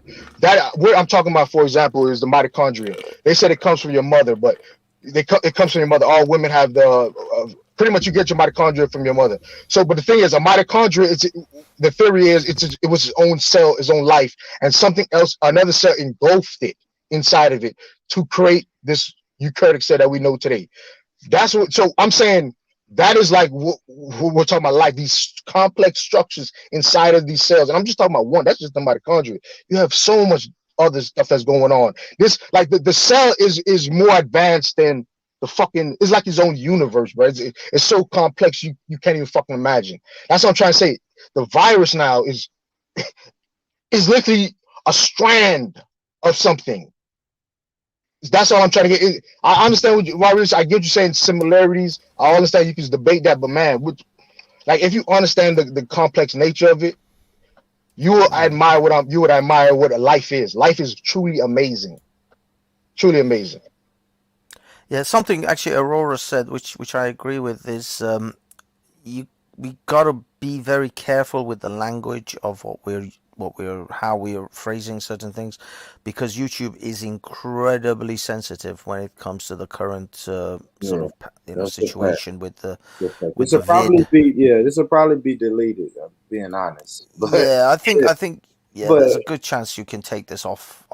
Probably get another channel, get a Rumble channel or a Odyssey channel, and just upload all this stuff there and just put links to it. Because the conversation is still good to have. It's just we can't really carry it on YouTube. Yeah, I slipped up and said the C word a couple times, so it's like shit. Man, all the words. We said all the words. It's all of them. It's all of them. This is my first time actually having a real conversation about it, though. I never really. I know. I had to speak about it too. So you like the mandate. It was the mandate, like you. We called it though. You know what I'm saying? Like we called the mandate a year ago, and now it's just like, yep. You know what I'm saying? Like when the president gets on the TV and says, "Listen, this is what has to happen," it's like, yep, we saw it coming a fucking mile away, but now it's here. Now what? It's another thing. It's like when they restricted travel. All right, we're gonna restrict travel. You saw the shit closing in on you. So we're gonna restrict travel. Okay, now you can't get in certain fucking restaurants now. And now it's like, okay, now if you're a contractor, now it's affecting your workplace. Really, really affecting the workplace. And like back then, they're gonna squeeze you out. They're gonna fucking squeeze you out, man. Yeah, I mean the thing is also it's these passports which have already been introduced in Israel, in France, in Germany. They're most likely coming in Britain. These are the things that I despise because I think these are These are gross infringement of civil liberties. We are in this, at least in Britain, we are not mandated to show ID to anyone that even asks for it, even a police officer. We don't have to have ID on us. It's not like we have to carry an identification. If they ask us, if you're driving and they ask you to show your driver's license, we don't have to have it on us. We can just tell them we'll go to a local police station in a few days and we'll show our papers there. We don't. This is the thing. There is no actual law in this country that we have to show identification immediately as a police officer asks. And these passports, so-called passports, that's exactly what they're going to be. And they're going to ask to have your papers effectively with you. This is freaking 1940s Germany. And we're gonna have to, walk around with some medical identification. It's not even just regular ID. It's going to be a medical identification on your phone, which will have track and trace on it as well, which is the worst. I don't have the app. I purposefully didn't download the app. I didn't even think about an app. So it's already an app out. I didn't know. Yeah. But it makes sense, right? It makes perfectly sense. Let me tell you, your app, your phone. My phone literally told me the other day, download, like, literally put up like a warning, like alert, put up use this app if you want, and we can tell you how many people have COVID in your area, or if you've been in contact with. I mean, I said the word again. If you've been in contact with the C word, like this app literally will tell you if you've been in contact with it. How the hell it knows? You know what I'm saying? By it's doing that. It's tracking people's geographic area, and I guess it's doing some radius, doing a calculation. If they're infected, you give it a what? If you pass somebody in a 6 feet radius that was infected, the phones link up, they pass each other, and boom, you know what I'm saying? You're infected. It's some weird shit like that is gonna go on, man. They studied you, so they rigged your phone when you was locked down. I don't know what. I didn't use no app. I don't know how did they. Yeah, they practiced that shit while you was locked down, man. Yeah. Well, I never downloaded any apps of any sort, no matter what the government was recommending. I didn't download no app. I don't know how it popped up on my phone. That's what I'm saying. I don't know. You must have got it somehow. Maybe when you downloaded a different app, because see, this is another thing which they may do is when you download one particular type of app, it will have it somewhere in those terms and conditions that you agree to maybe a secondary app to be downloaded. Maybe they bundled it or packaged it with another app. I don't know. No, it's not. It's not an app that's saying me. It was an alert saying use this app. I see. Okay. Use we have some shit like alerts over here in America where they can put up alerts around anybody's phone. Like if you have Amber Alert, any tropical storm coming, you know what I'm saying? Whatever fuck any alert what they want, they can put on everybody's phone in America. It was like something similar to that saying you know what I'm saying, you may have been in contact with the C in your area. Use this app to like find out. It's telling me you have been in contact with this shit. I'm like, what the fuck? And it was almost hard to get it off the screen. So I you know what I'm trying to say? I'm like, it's not the regular XX out. You gotta, you know what I'm saying? You gotta fucking press backspace or some shit. It probably was some sort of an advert, through another app that you got. Yeah. So. No, you're right about the EMS notifications we get. Yeah. Mm-hmm. So yeah, man. I don't know. Like I said earlier, what are you willing to give up? Like, Ross said it's built in the iPhone, so it's built in already now. So she's saying, "Oh, I didn't even know this." Yeah. Okay, so it's like it comes with a recent update. Software update. That makes sense now. That makes sense. Yeah. It would make sense though, right? Like a safety protocol that the government puts out. All companies abide by this in your protocols. You know what I'm saying? You know what I'm saying? Yeah, man. Yeah. There you go. So that's how they got you. Yeah, man. As I said, I think they're gonna coerce and sort of manipulate everyone into it. The problem is, although you know, I like to give some sort of acknowledgement to some of the conspiracy theories or people who have conspiracy theories about uh, certain jabs. I looked at it and I thought this is the most reasonable decision to just simply take the vac. But the problem is, a lot of people are saying, "Oh, everyone who's taken the jab is now going to die in the next 5 years." So, if you've been jabbed, then live it up, guys. You only got 5 years left. Yeah. Oh, they Forget are about that talking about 401k pension and shit. they are talking about what infertility, infertile. You can become infertile from taking it. Oh yeah, yeah. Well, too late for me. I'm not interested in kids. Double baby, man. And I think But born rich for you that's a fucking bonus. You should be paying them for that shit. Hey, Nah, but I'm basically, talking tell the about truth though. But basically, tell the truth. You don't feel that there's some type of adverse effect you might experience in the coming years. You don't feel like that, or you're totally optimistic.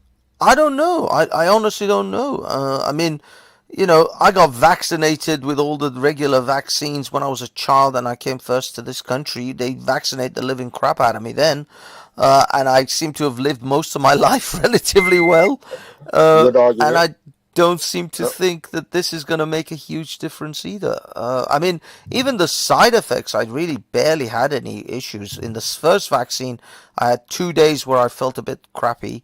And then the second vaccine, it was really one day that I felt like crap. I had a terrible, terrible headache on the first day that I got it. And I had to go to a birthday party at that night as well.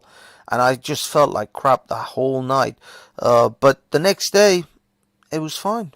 I was fine. I had no problem. So I haven't had any real side effects on this thing. So I can't honestly say it's been a bad experience for me. And my mom, my brothers have all been vaccinated. My brother's wife, all been vaccinated. No problems at all. In fact, my brother's wife actually was tested positive for the vid, and she recovered within like 2 or 3 days.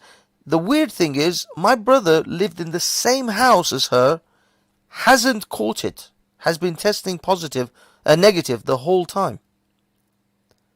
He never caught the vid from his own wife, and he didn't even Yeah, sleep in but a no, different but room. no, it's not hard to comprehend. Is immunity. You know that there's all the alternatives though, right? They have a antibody test like where based on how much your I guess antibodies in given on this chart that Maybe. they measure. No, there's an actual test. No, there's actual stuff like there's a guy you can check out his name Bujal. We actually done it. He was arguing people who did the vaccine, saying that there are other alternatives in it, and a medical scientist PhD actually came on verified this information. But he said, I don't recommend everybody do it because it costs more money and it takes extensive like paperwork to do it. But there's other alternatives. But the thing is what I'm saying is not hard to understand. It's not hard to believe why he couldn't. He probably just had a good immune system to fight it Yeah, off where he doesn't get infected. It's simple as that. maybe, yeah. But yeah, he never got affected. His wife had it, and he suspects his son had it as well. But his son wouldn't let them test him because they had to stick the swabs up his nose, and he wouldn't let them do it. He kept like screaming and shouting, so they never tested him to see if he 100% had it or not. But he felt ill for a couple of days. Had a bit of a fever and all that. But to be honest with you, kids catch colds all the time, so you can't really tell. Yeah, but I want to stick to this part though. But you do know the MRI thing is just increased pretty much your antibodies or the immune system pretty much. Like I think that's the ultimate goal of this mRNA thing really. I guess at the end Well, I of the mean, day they count like some I don't know the actual technical term for it, but it counts something in your immune system yeah, to but the thing is, none of determine. us have had the Pfizer. We've only had the Astra. Oh, I'm So, in America. I'm thinking of America. My bad. Fuck. I keep yeah, the yeah. Pfizer I'm one thinking of in America America. is Oh. is a is a different thing. No, But we have one. We have no Moderna, Johnson and Johnson, Pfizer. We have yeah, a lot of different ones. That's what I'm thinking. I'm thinking of the Moderna one, which is the most effective. Oh, I see. So But it's, yeah, I it's like mean, 90% effective or 98% or some shit to not go to hospitalization. yeah. But I mean, in all honesty, I couldn't speak to that because I've not experienced it. But as far as yeah, as far as um, the kind of the ones that we've had, they're not the the genome changing sort of DNA altering vaccines. These are the regular normal ones, and so I don't know. I don't know. Maybe it has boosted our immune systems. I haven't caught a cold in 2 years, and I normally catch a terrible flu at least twice a year. Usually at the time when the weather changes, like, as we enter autumn, winter time, I get a really bad flu. And also when we go from winter to sort of spring, I get a really bad flu. And it knocks me out for at least 2 days. I haven't had a flu in 2 years. Nothing. I've been perfectly, touch wood. Yeah, well, the flu doesn't exist because it doesn't exist anymore. It's the COVID. Like, I haven't. If I'm honest, Banks, I haven't heard anybody say they had the flu in the last 2 years. No. I mean, no, I'm saying I catch, a cold, a flu, a pretty bad flu where I feel like crap and I have to literally lie in bed for at least a day and a half. I haven't had any of that. I'm not saying whether the flu exists in, No, in the no, I feel you. country or something. Yeah. What you saying? You think it's because of the vax or just before the vax? No, this is in 2020. I never had the vaccine I got then. you. Yeah, I got you. I know, but I mean, admittedly, I know why normally I would catch a bad cold is because I used to go into I go into the office, air conditioned offices with no windows open, no flow, Yeah, circulating air, and yeah, people walk in with colds and all sorts of other crap yeah. from all over the world, and they're coughing and spitting all over the office, and I normally catch some shit from them. So I think maybe because I've worked from home all this time and I've had very little contact with general people, maybe that's the reason. But Could be. yeah, it's been weird. It's been really weird. For 2 years, I've had no colds, no issues. So yeah, it's I don't know, man. I don't know. In this supposed time of pandemic, it's been like I've been at my best health ever. Yeah, that's how it. Yeah, but Baskin, look up something called helper T cells. I think that's what I'm really alluding to. Ah, Antibodies and helper T cells. That's the ultimate like defense in our body. With I think in the immune system really. Remember that that determines if you have you catch AIDS. If you have low helper T cells, that means you have something that's stopping the production of those, and that what stops you from getting sick really. Because that might be that's it. the Yeah. key. That's the key thing in defense. That's why they say some people think that's why herbalists like Jamaicans are eating like boiling teas, eating better instead of thinking about they need a vaccine. They're just thinking of alternative methods to improve the immune system. But they're all Well, taking precautions like wearing the mask and staying 6 feet, washing their hands, Yeah, but they're doing everything but the vaccine. Like every other protocol except the vaccine. yeah. The thing, the thing is, before this whole vaccine thing was even available last year, I upped my doses of vitamin C and vitamin and zinc and vitamin D anyway. I actually started taking a lot more than usual because I usually take like once every day, once every other day, things like that. I wasn't very sort of scheduled with my vitamin intake, but last year I just bought a lot of high dosage vitamin C, zinc, and vitamin D tablets, and also some vitamin B as well, but generally those three. Um, and I took them regularly, every day. And a lot of people say if you take that many, most of it gets wasted into your urine. It just your body just expels it. It doesn't really use it up. But I don't care. Yeah, I yeah, just that's took what a they say. That's exactly, yeah. yeah. A And lot of the people say funny that. thing is, look up some medical reason. I mean, actually, just type in Google Scholar pretty much, or Yeah. WebMD or whatever. Just type in vitamins, high doses of vitamin C, and see what you find. Like you literally can take high doses of vitamin C, and they'll say you can piss it out, but it actually does amazing stuff to your body, like some properties that you'll be astonished to find. So Exactly. that's why I think. even there's a famous company in America. It's called Emergency. A teacher created it. It's like I think it's just doses of vitamin C above 1,000% of their daily requirements. So it's, you know what I'm saying? It's one of the best selling stuff to get rid of colds, and it actually works. People have been taking it Yeah, for like there is years a now. thing. Yeah, there's a thing I looked up called superdosing, and they basically you overdose or you take large doses of vitamins, not anything else, just vitamins. But you just like you take if you're feeling ill, you take an excessive amount of it, and apparently that works. That works like a charm. So I don't know. I mean, as I said, I didn't. I haven't. I haven't I've done really it for years. looked. Vitamin C is definitely vitamin C. I almost I don't want to guarantee like say 100%, but my confidence level of it is significantly high. It Yeah. will help you with any flu like sickness. I would say like just take over 1,000 just say over 1,000 milligram or 1,000%. I mean your daily requirement of vitamin C. I say about 2 to 3 times a day. Yeah, I see it. Yeah. That's literally what they sell in stores here at Walgreens, CVS. Like it's #1 doctor recommended, blah blah blah, and they actually put it on the box. So you can. I don't want to say I don't know anymore. I want to actually say yes, it does work. You know what I'm saying? They're not getting sued. Doctors are putting the Yeah. stamp of approval on it. They actually tell you get emergency if you're sick. You know, drink vitamin C, drink orange. Listen, instead of drinking 10 glasses of orange juice, which is 8 fluid ounces at 100%, which you need 10 glasses of orange juice to get the equivalent dosage, drink 8 fluid ounces of one tablet of emergency. You have 1,000. You know what I'm saying? Doctors are just saying, just cut the bullshit, stop drinking shit. You know what I'm saying? Just get to it because they know it's math at the end of the day, and it's, you know what I'm saying? Yeah.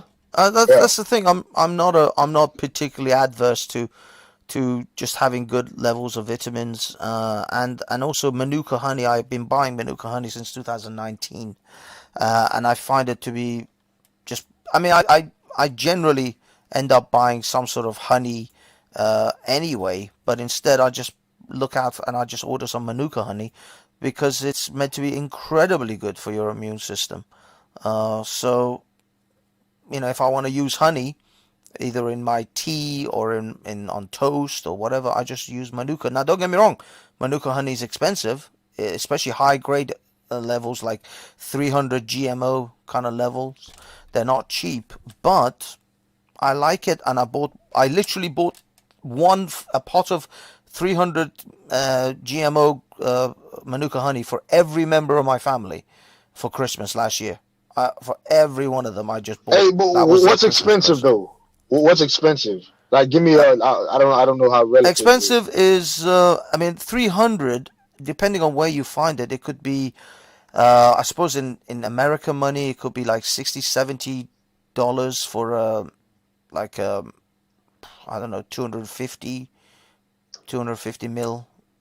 Oh wow, that's expensive. Yeah. Oh yeah, no, it's not cheap. That's expensive. That's And that's expensive. 300. You could, if you go Oh to shit. 1,000 or 800, you could be looking at $200 for a I tub. never knew honey cost that much. To be honest with you, I actually know. I used to. I know actually people who had the whole process. Like I know bee farms and shit in Miami. So, like, damn, I Yeah. never knew it was that much. So, like, I used to Oh sell yeah, that shit no, at no. farmers market. This is So it's not. like That's when shit. I say it's expensive. I mean it's expensive. It can be if you get. I said this is 300 GMOs, which is reasonably good, high grade Manuka. You can get the top grade, which is like 1,000 GMOs.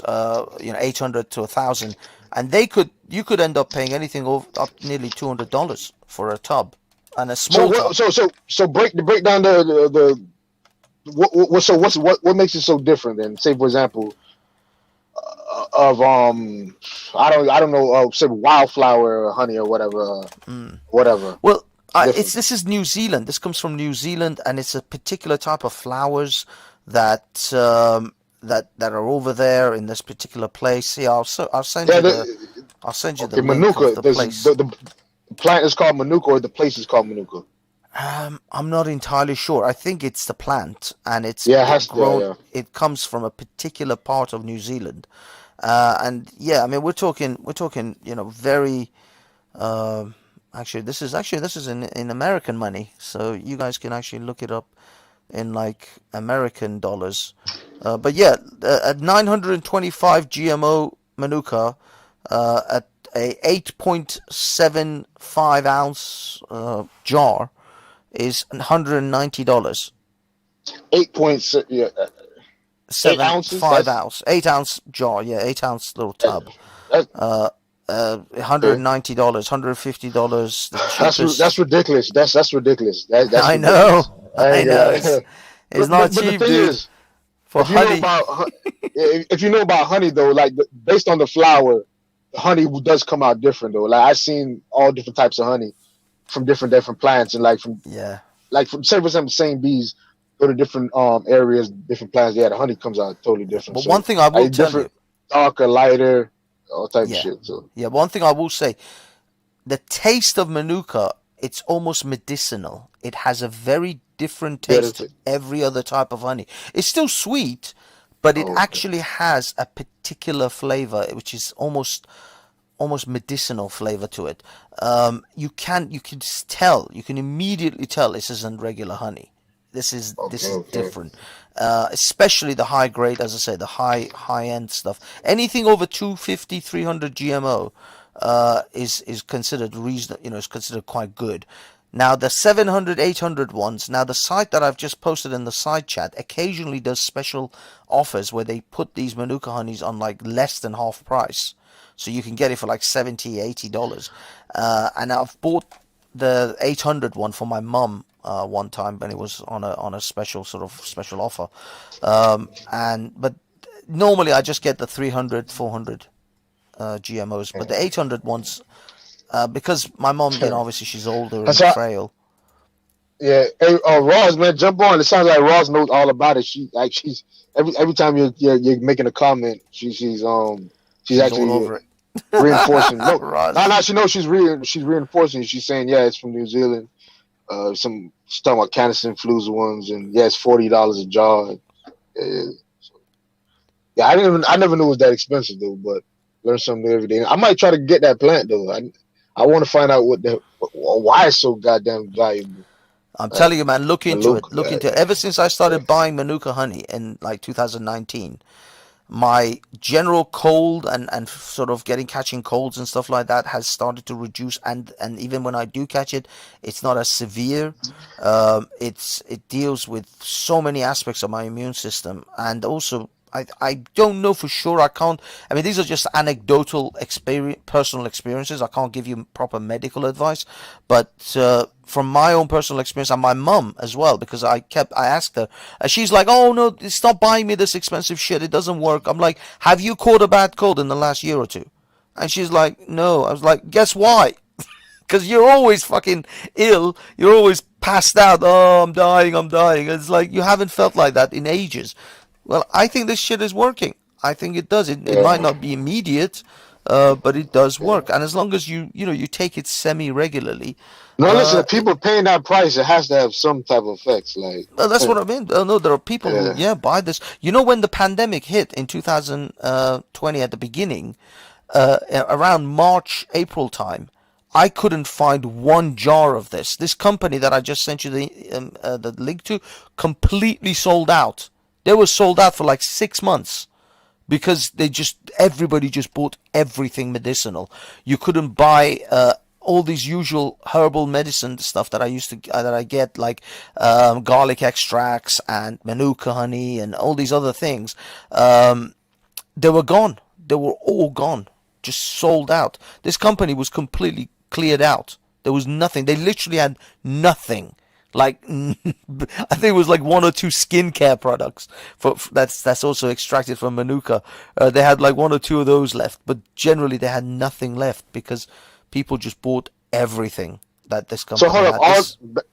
So all the products are derived or has some essence of Manuka in it, pretty much. Yeah. All the supplements, all the skincare products, everything is got Manuka. It's an extract of Manuka honey. Yeah, I'm surprised you weren't curious enough to figure out what is so special about Manuka. You just buy the product. Well, no, I looked into it and all the medicinal, like antioxidant, what's it called, boosting your antibodies and stuff like that. I saw all of that, and a friend of mine had been buying from this company for quite a long time. He was the one who sent me this link. And I said to him, I'll try for a year. If I don't show any signs of anything improving, then I'm not going to bother. And to be honest, 2019 was the first year that I had the least amount of colds, the least amount, and when I did have them, the colds were not as heavy, and generally, things were better. And now the problem with 2020 and 2021, although I've been semi-regularly buying Manuka honey, I've also not had much contact with many people. So it's anecdotal. This is the problem where I can't give you definitive, like, scientific level of results, because I haven't scientifically put it to its rigors to say that I know No, 100%. but come on, but listen. Nobody's asking you about 100%, but just it's likely. Give us probabilities. You said you don't know all the time, but I know you're Yeah. saying but you're giving it likely though. I think. Oh yeah. Well, the thing is, Yeah, from my yeah. from my personal experience and my mum's experience, because she's, she catches colds all the time. She's always, ill in some point. Between us, I can give you anecdotal sort of evidence or testimony that yes, it has definitely improved our immune system, and the amount of cold that I used to catch has reduced dramatically. But because of 2020 and the lockdowns and the separations and working from home, I have now become a bit more unsure, because I don't know whether I'm not catching colds because I'm not mixing with disease-ridden people, or is it because of this Manuka?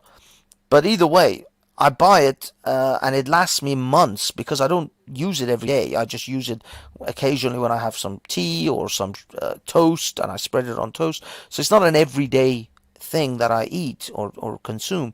So it lasts me a long time. When I buy one of these Hey, jars, Basky, I think you're getting ripped off because she's saying they have it at what, Whole Foods? So maybe you're buying it from the wrong. Maybe because she's saying $40 earlier in the comments. yeah, but it all And depends on what quality, because there are different okay, levels. okay, You can okay. get it as cheap as $20, even from the site I sent you. There's the special offers one, which right now an 80 GMO is $20 for a 1.1 pound for a large sort of tub, but that is only 80 GMO, so it's not as potent as the 100, or well, actually the What is 200. GMO? What is GMO? GMO. It is the oh man, I forgot exactly what it is, but it is I'm gonna look on the website. Hold it's the on, I'll look on the quality. website. It's the quality of the medicinal aspects of it.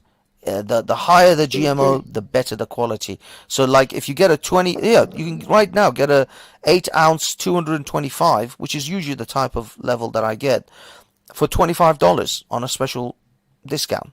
So they've got like a special discount going on right now. Yeah, I see what you say. 80 GMO, $20. Yeah, I see it. Yeah. So you can get it as cheap as $20, or you can get it as MGO, expensive as... MGO. Oh, sorry, MGO. I do GMO. apologize. Yeah. I was like confused this whole time. I was like 80 Sorry. GMO. MGO. All right, you good. Yeah, MGO. All right, Sorry, I'm just looking at it now. Yeah. So the MGOs are different. So there are different levels of potency. So you can get it at the cheaper ones. You can get the more expensive. The most expensive is like $190. So that's the most expensive. But that sometimes even drops quite low, depending on the special offers. So sometimes I wait for the special offers and see what they've got available, and I'll jump on some of those. Right now there isn't really. I mean, Wow. I cannot. I never could see, like, there's so much fucking plants in the world. Like I'm learning about, like, there's people are creating like new industries for, like, I thought I was hip to the moringa. Now there's a whole new one I gotta get. Gotta learn about Manuka. Yeah. Yeah, I gotta learn about this, man. It's Definitely. interesting. Look into it. It's got some very, very interesting stuff in there. As someone who knows about computers, why would the volume on my phone keeps going up and down on its own? The volume of your phone. Aurora is asking me for computer tech tips. I'll be honest, I don't know which phone are you using. Are you using an iPhone or an Android? It all depends on the phone that you're using, the OS, the particular OS, and yeah, maybe you have some faulty OS on there. I can't. No, the link, you have to be a mod to give links. That's the thing. I don't know if he's a mod. That's the old shit. Really. Oh yeah. I'm sorry. I can't put any links in the main chat. Only Yeah, mods you have can to do be that. a mod. Yeah. The one I'm using is called Manuka Doctor for anyone who's interested. I posted the link in the back chat, but I can't do it in the main chat. But they do some. I said you can buy Manuka on Amazon as well. The problem is there are some places that can be charlatans, and so I don't trust every place because I don't know if they are, they're pulling a racket. Because at the end of the day, apart from the taste, which you can tell the difference, it's not terribly difficult to fake this stuff, I would imagine. You could probably try to fake some sort of Manuka honey and flug it on Amazon. So I don't trust the Amazon sites or the sellers to really go for those. I bought once from them. It seemed okay, and I sort of went with it. But generally, I don't trust them. So that's why I trust this company a little bit more, because I just know that they're not going to sell me some fake crap from China, because this is actually shipped directly from New Zealand. This isn't coming from China or any other nonsense like that. So it's a bit more trustworthy for me. But that's all it is. In all honesty, there's so many different. I can give you a recipe for a tea which costs £110, which is about, I don't know, $160, $180, because my friend wrote a recipe for me for 10 different tea bags, and each of those tea bags cost quite a lot to buy, especially organic. You're very disrespectful, man. He said like 110 pounds is 180 over here. I don't know if it's that bad. I think it's like only 20%, almost 30%. I Oh, don't is know if it? it's that bad. I'm sorry, I don't Yeah. know. I don't know the It's exchange like rate at the me and my moment. cousin was just talking about some forex like just today. I think it's 20. He said it was 20 something, 26%. So it's like you Oh. getting back, for every dollar you get back 76 cents or 74 cents or something Oh, like that. okay. So we're So talking like 100, maybe 20, 30, $40, something like that. 100, just say the 140, 150 most at most, for just to be generous, just to be over. Right, 180 is almost double. That's like what? Yeah, sorry, I That's too much. don't know the exact exchange rate. I know they go up and down, so that's why I just sort of did a ballpark of 180 just to cover my bases. But yeah, if it's 60, 70 cents, pence to a dollar, then yeah, 150, let's say. But either way, that whole collection of teas that I had to buy, the different tea bags, it was bloody expensive. It was just ridiculous. It had things like cat's claw tea.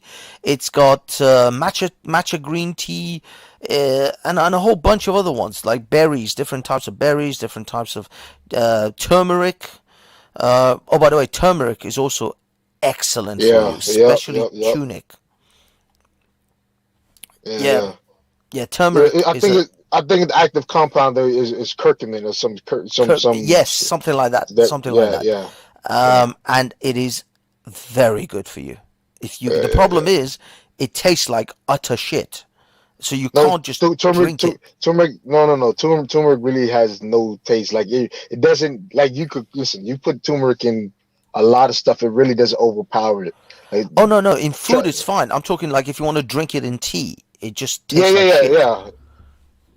If you're doing like straight turmeric, but if you like put other herbs in it, I guarantee the other herbs will overpower it.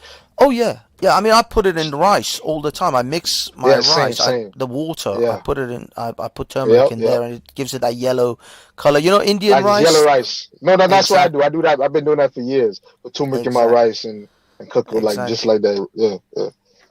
Yeah, I mean, my family, I mean, Iranians and Indians have been putting turmeric in their food like forever. It's like part of lots of our meal, of our dishes that we make.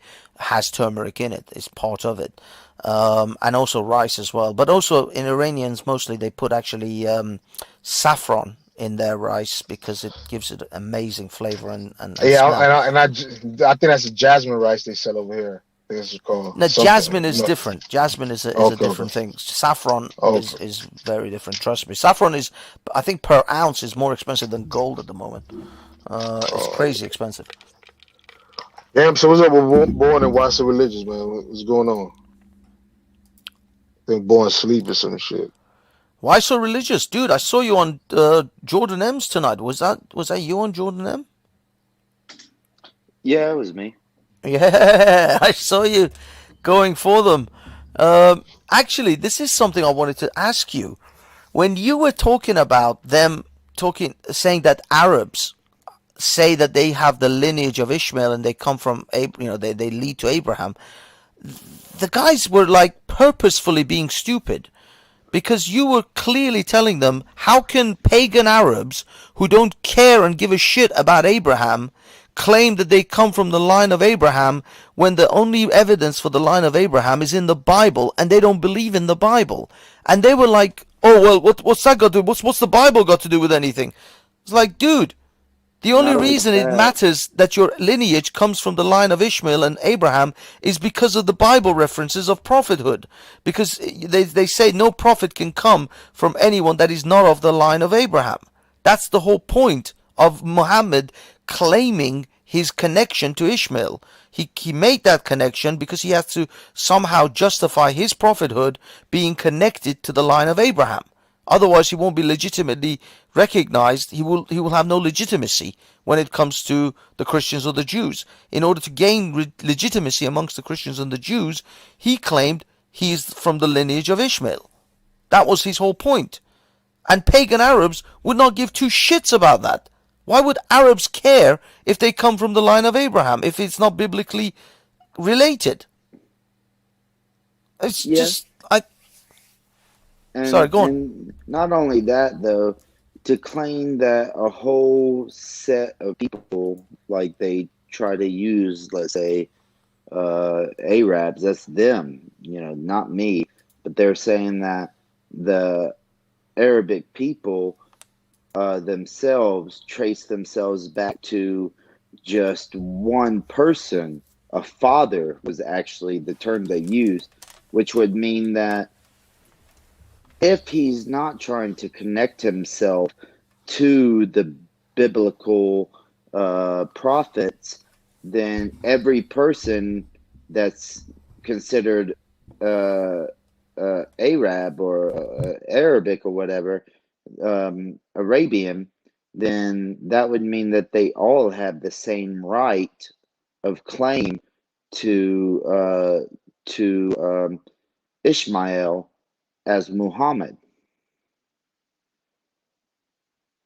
Well, exactly. I mean, that's what he was saying, So, that all so Arabs if I descend may, from Ishmael. just real quick expound upon that, which would be, so then if because they were saying the father of Arabs, which is kind of fundamentally after I rewatched the stream, and I was thinking like, then that would actually diminish Muhammad's claim of being a prophet, because then any person could claim lineage because they're all Arabs, and if he's the father of them, then that means that everybody came from him, from Ishmael.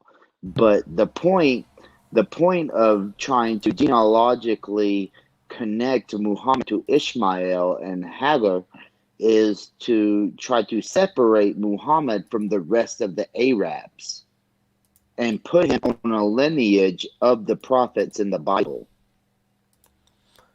Well, yeah, I mean, Does that make that's sense what I exactly just what said? Muhammad's motivations are. Muhammad's motivation is No, that in no, order I'm to. kind of confused. I'm not gonna lie. I'm kind of confused on that. Could you try to So let's try that start at the again? original. Let's start at the original concept. So there was a Muslim on a channel that was a Muslim channel, and I'm familiar with Jordan M. I know I'm familiar with Okay, Jordan M. I so understand all that stuff, but yeah, but just the last part. Jordan M had a Muslim on tonight who made the claim that the first 3 generations of Muslims didn't use Banksy or somebody. Can y'all have your mic on so that I can hear something in the background and know that I'm actually being heard? Yeah, Because yeah. Sorry. okay, Shall I no, it's keep fine. myself It unmuted? should, yeah. Yeah, Because you're good to go. You're good to go. otherwise it seems like I'm on my phone and I don't know if I'm actually being heard or not. So No, I can hear you. Trust me. I'm rolling a joint right now. I'm about to smoke. So. no, it's fine. It's just so Jordan M had a Muslim on who claimed that the first 3 generations of Islam, of the Sahaba, didn't use the Bible to justify or validate Muhammad or Islam. Now, my point to that was, then why within the first 3 generations did they create, in my opinion, I even know that as in my opinion they created a genealogy that connected Muhammad to Ishmael. Well, actually I said Hagar, right? The slave woman that Abraham had intercourse with, and then he cast out into the wilderness. Now, this wouldn't be important, in my opinion, unless you're trying to tie Muhammad into the Bible. Why Hold would up. this? Hold up. Hold up. That's the mother of all Arabs, pretty much. Well, that was the Hagar? position. No, the I'm trying to position. understand. I'm No, it's trying to not about the understand why he's mother. trying to. To the Muslims, it's not about the mother. It's about the father. Now, they even try to say, there was one guy who kept interrupting me on the top right corner. I can't remember his name. He just kept saying, "Who's the father of the Arabs? Who's the father of the Arabian people?" And he even mentioned that it's technically Abraham, but they connect it to Ishmael. So when he asked me who the father is, I said, well, technically it would be Abraham. And then he agreed. Now, all I had to do for the argument that the guy set forth was 3 generations of within side of Muhammad dying, and the Sahaba, more importantly, I guess, because some of the Sahaba, like Ibn Abbas, was only 14 allegedly when Muhammad was like already 50. So he would have lived earlier, and that would technically be 1 generation inside of Muhammad's life. But that's neither here nor there. But all I had to do to counter his argument is to show that there is a connection that the first 3 generations tried to make to Muhammad and the Bible. That's all I had to do. Am I wrong about that? Like, I'm sorry. Could you repeat that? You said you had to make the The first same. I three. was just about to say the same thing. Please repeat what you said. Yeah. All you had to do was to make what? so if the claim is that the first 3 generations did not use the Bible to try to verify or validate Muhammad's prophethood, or that Islam is true, within 3 generations, you have them creating in my opinion, created a genealogy that connects them to biblical figures. And even so, let me continue real quick. Even so, I said that they even had to use Hagar and Ishmael in the story of the Zamzam well to even try to further the connection to the Bible, right? Like I believe that story was created to connect them to that part of Arabia, and to say that people of the lineage of Abraham, which had a quote unquote covenant God of prophets, would be Islamic. All right, but let me ask you a question. But don't they have some credence and evidence when we know that they worship multiple gods in that region, and right now in modern day time they worship one God? So Muhammad had to have been like, you know what I'm saying, like probably of them people to, So may you I know what I'm saying? respond to that? Yeah, So yeah, yeah. Go. so they actually, when I brought that up, right, and Banksy might remember this. The guy in the top right corner, he even tried to separate the concept of Bible believing Arabians to pagan Arabians. And my question to them was like, do you have, and he even said that the um, pagan I would say Jewish. I would Arabians say Jewish. I would say Jewish, not Bible was, believing. well, I'm not, Jewish. well, Really. that's what he said. This is like his words, okay? So he even said Bible believing. He separated Bible believing and pagans, and then I said, and he was saying that even the pagan Arabians believed that Ishmael was the father, his words, not mine, the father of the Arabian people.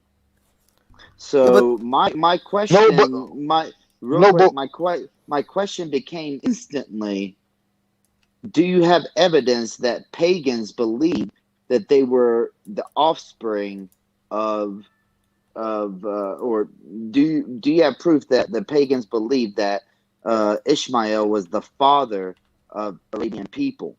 Now, when I rewatched the stream, it led me, when I said that, it led me to think then every pagan, every um, every Christian, every Jew that was Arabian at the time would have the same claims of lineage as Muhammad. If your claim is that one person is the actual father of a whole demographic of people, y'all go ahead. well, no. The thing no, is, oh, sorry, go on. no, Basky, you were. I think No, no, you no, no. interjected Please, first, so go. no, no. Go say your thing, and then I'll come in. No, I pretty much do, what I'm saying is they're gonna argument is gonna go back to the Old Testament. I'm pretty sure that during the pagan Arabs, the Old Testament or the Torah was around, so they had some idea of Ishmael. That's what I'm trying to say. Jewish, maybe, because remember the Bible and the Quran is different, because the Quran, I mean, literally, yeah, I don't think they even use like the Bible. It's literally the Quran, the Torah, and the Quran. I don't know if they even count the Bible as really. You know what I'm saying, something significant is because the Quran is like the Bible at the end of the day. It's just the Islamic Bible kind of. I don't know if I'm explaining it right, but it's mainly the Jewish history you have to focus on. Were Jewish people around in the Arabian pagan era? I would say yes. So there probably are Jewish, I mean, pagan Arabs who knew about the story about Ismail, because maybe that religion predated the paganism over there. Because remember, even in the Torah, there's stories about different pagan deities all over the place. So you know what I'm saying? It's not But far fetched to find one but person. Let me. real Sorry, quick, why so? Before Banksy, you, no, they're just like seriously 15 seconds. That would still lead to my argument that they are using a biblical text to reinforce Muhammad and Islam to the pagans. Go ahead. well, this is the thing. It doesn't matter even if the pagan Muslims cared or knew about Jews and Judaism, which is the bulk of what the Quran is plagiarized from. And you're right, I love so, which is the the Bible, the Quran is, it takes much more from the The Jewish Torah, Torah than it does from the exactly. New Testament of the Christians, although they still acknowledge and accept the Christian books and Jesus and all that as a prophet. So they still consider, Christians as legitimate monotheistic religions, but the Quran itself and the Islam is heavily influenced from Judaism, much more than Christianity. But nevertheless, that's irrelevant, because even if the pagan Arabs knew about Judaism, even knew about Islam, Christianity, which is very likely that they did, because Muhammad came like 500 years after Christianity. It doesn't matter to them. Their lineage coming from Abraham has no relevance in their existence, in their lives, because the only relevance of you coming from the line of Abraham is as a biblical text, or as a in a biblical connection, is that you Yes. can only be a prophet of the one God, Yahweh, if your lineage is from Abraham. You cannot be a prophet, as far as the Jews are concerned, certainly the Jews and the Christians too, that if you are not from the lineage of Abraham, you cannot be a prophet of Yahweh. That's the only reason you need to have that connection. Pagan Arabs would not give two shits about this. So they would have no reason to even care to investigate and to claim that they are they're all descendants of Ishmael. The only time this narrative came about would have been, and there's no other way that you can explain to me that pagan Arabs would have made any reference to this, only after Muhammad's Quick descendants to question. prophethood. Is there any works from pagan Arabs? Did they write anything down or Well, no? no, we have no evidence from the. No, This is the thing. there are a couple of writings that have survived, but it's more poetry as opposed to historical reference of their belief systems. No religious connotations, nothing at all? Or their lineage, belief, or anything like that. All that comes after Islam. Yeah, so before Islam, through pagan Arab society, the Quraysh, the whoever else was there, do they have any actual documented evidence that the Arabs claimed that they were all from the lineage of Ishmael? All I have to do with the argument that I set forth on this guy, he made the claim about an hour and a half before I got onto the stream. His claim was that for 3 generations, Muslims did not lean on or use the Bible as validation or like a certification of Islam. All I have to do is prove. You're saying the Bible. See, they could say the Torah. That's what my argument is. They could say I use the Torah instead of the Bible. I'm using the guy's words. Okay, I'm not like if he uses the word Bible, that's the word I'm going to use. If he wants to use the word Torah, then I'm going to use the word Torah. But the thing is, the Torah is part of the Bible anyway. Yeah.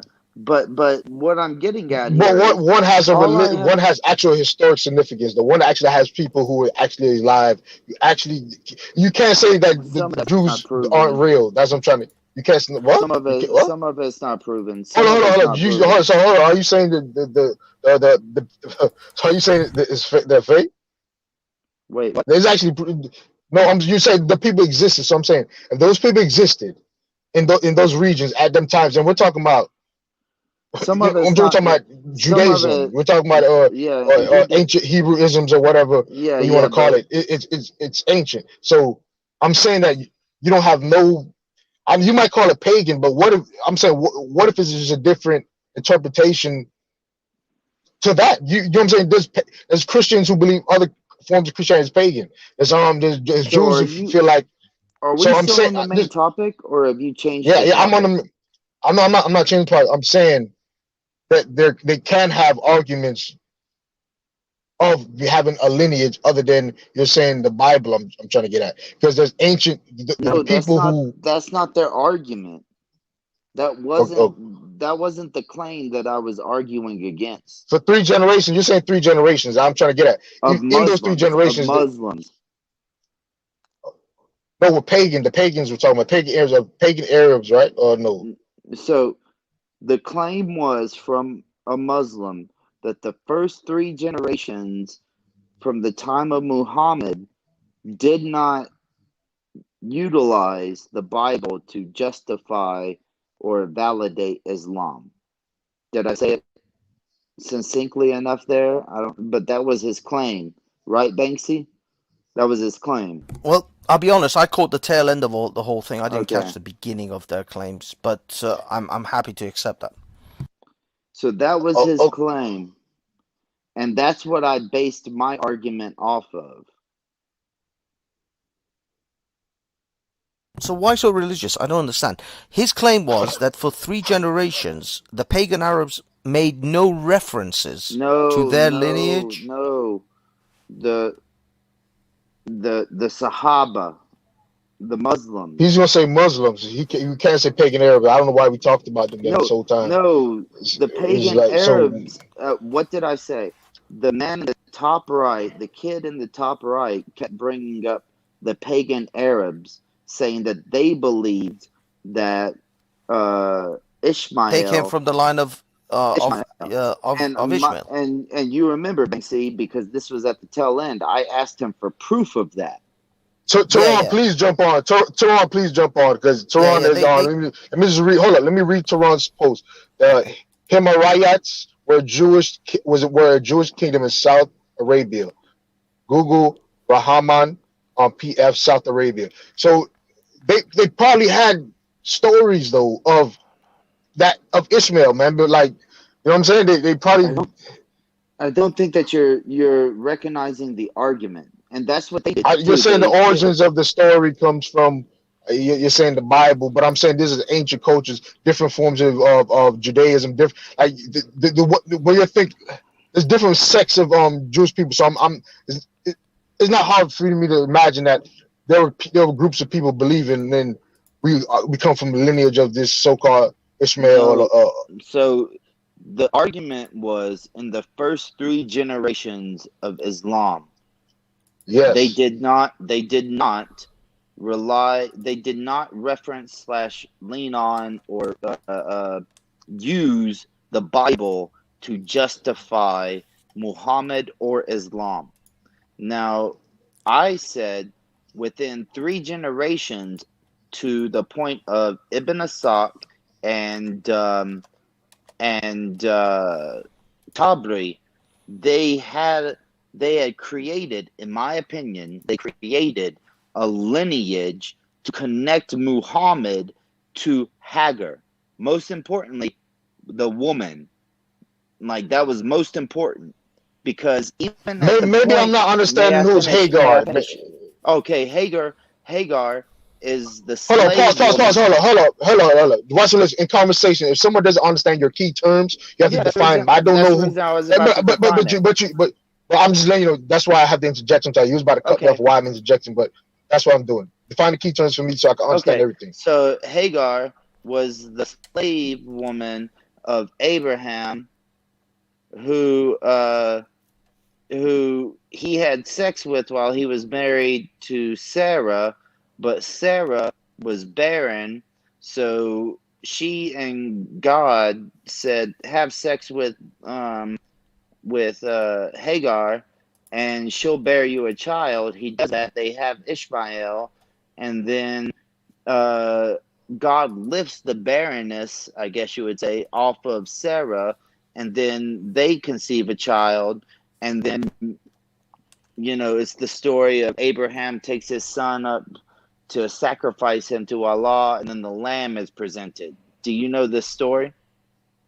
Yes, but back to what I was saying. She's pretty much the mother of Arabs. Pretty much. That's how I was asking earlier. So what happens is, in the Bible, it just says that Hagar was cast into the wilderness.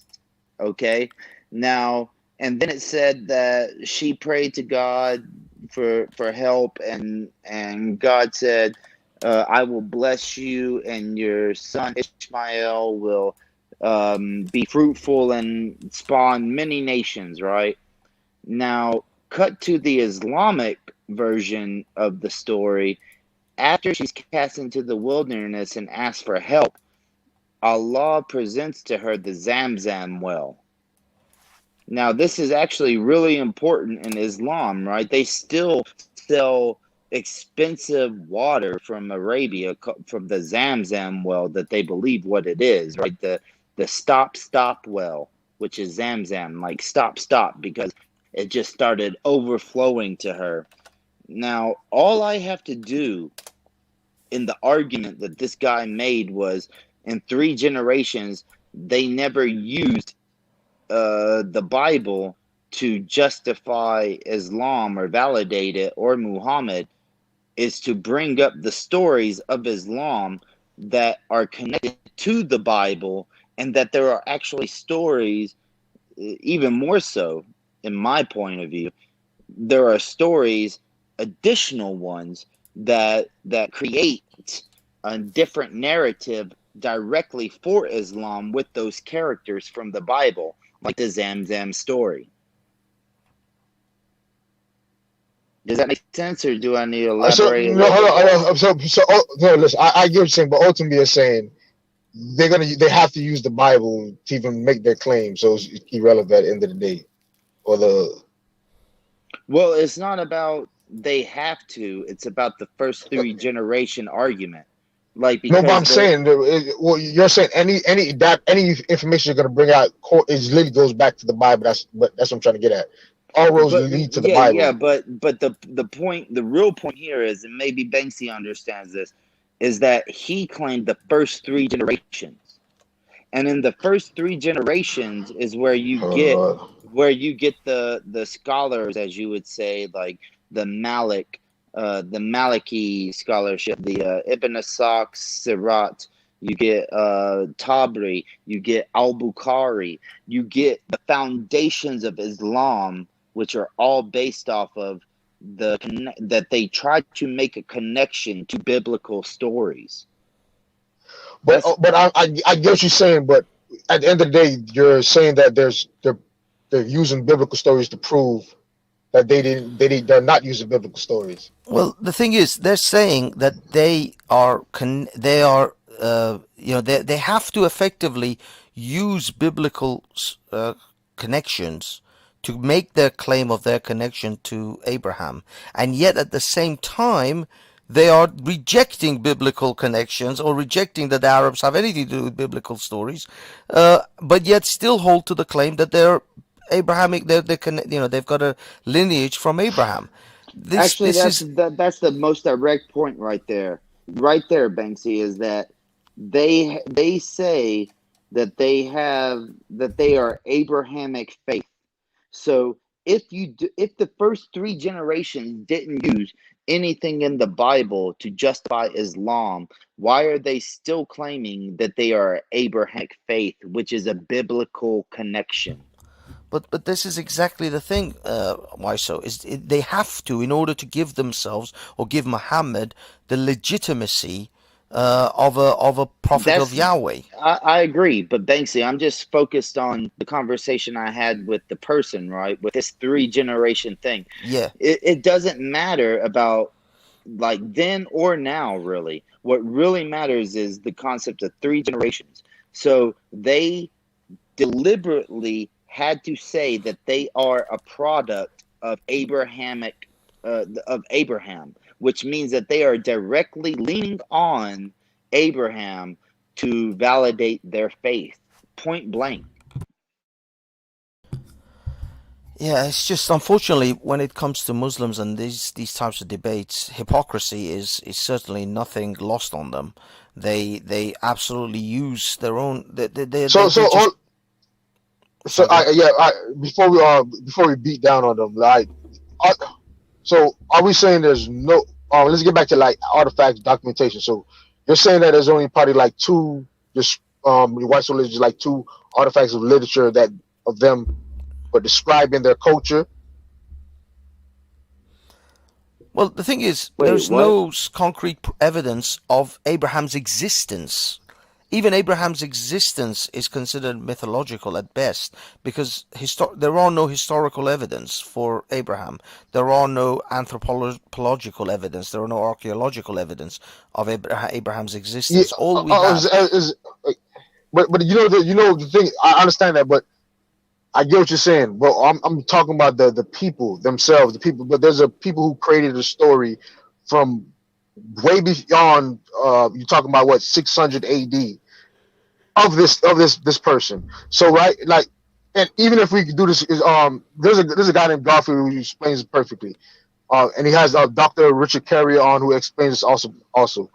The level of scrutiny, if you compare, like, finding evidence of Jesus versus Caesar versus Hannibal, is crazy, or even Abraham. Yeah. People the main evidence we have is secondary information, people talking about them. Literally, for a lot Yeah. of these historical characters. So let me finish though. Yeah, I know. Yes, but you said how. So I'm saying is these Jewish people though that we know exist because it's too much information on them now. Like we have them have correspondence with Egyptians, have correspondence with different ancient cultures. So I'm saying that they had to have some they had to have some relevance to a lineage. If in those times they were isolating themselves, had their own culture, distinct from other groups, and it was acknowledged like that, or whatever before these eras we're talking about. So I'm saying I don't get it's the not point that fun. you're making. Not to be Look, rude, I'm just saying, like, I'm being honest. I don't understand where you're going No, with this it. Abraham. This No, you're saying that this Abraham. Yeah, whatever. He might not exist or whatever. I'm saying that I'm trying to say we have to give some possibility that that Well, oh, there I I'm has not. to see. I be see. Okay. something. That's Okay. You're not. addressing. Wait, hold on. So, Hold on. hold Hold on. I'm go. My okay. bad. Go. I'm okay with that, but I'm not focusing on that. I'm focusing on that guy's position. Exactly.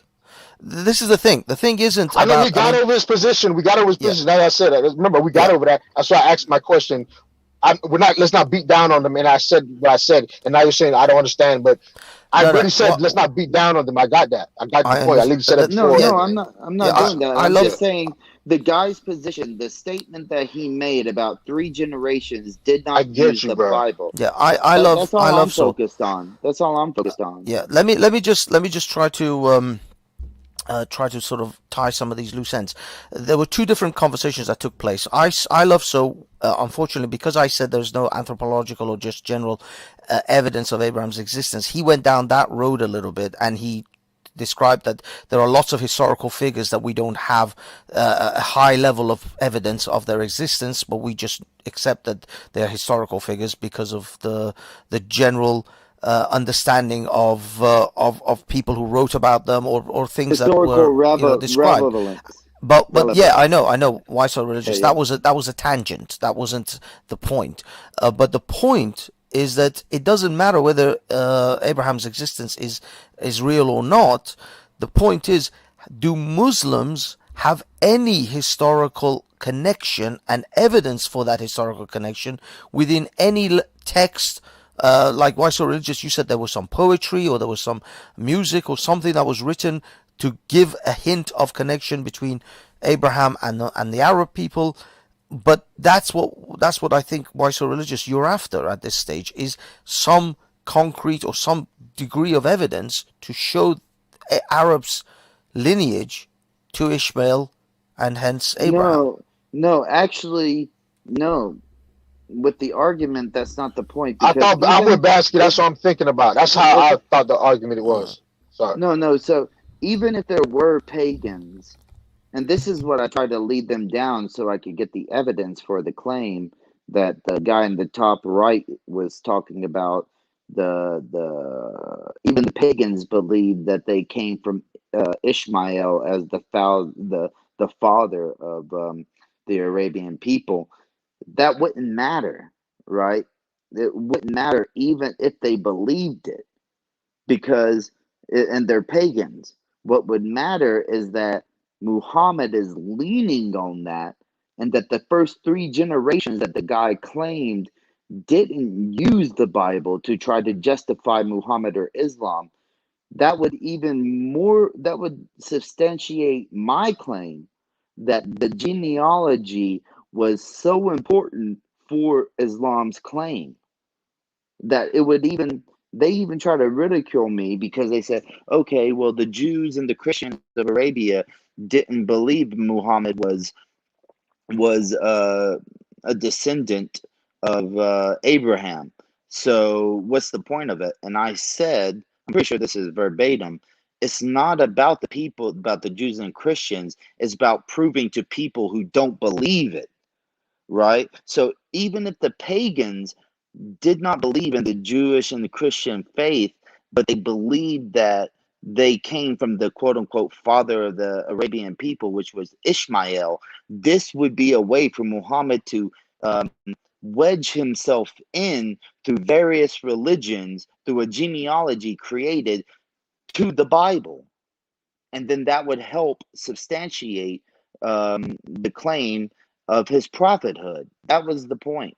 Does anybody understand what I said there? Like, because I have a problem of like explaining myself. Yeah, I get that.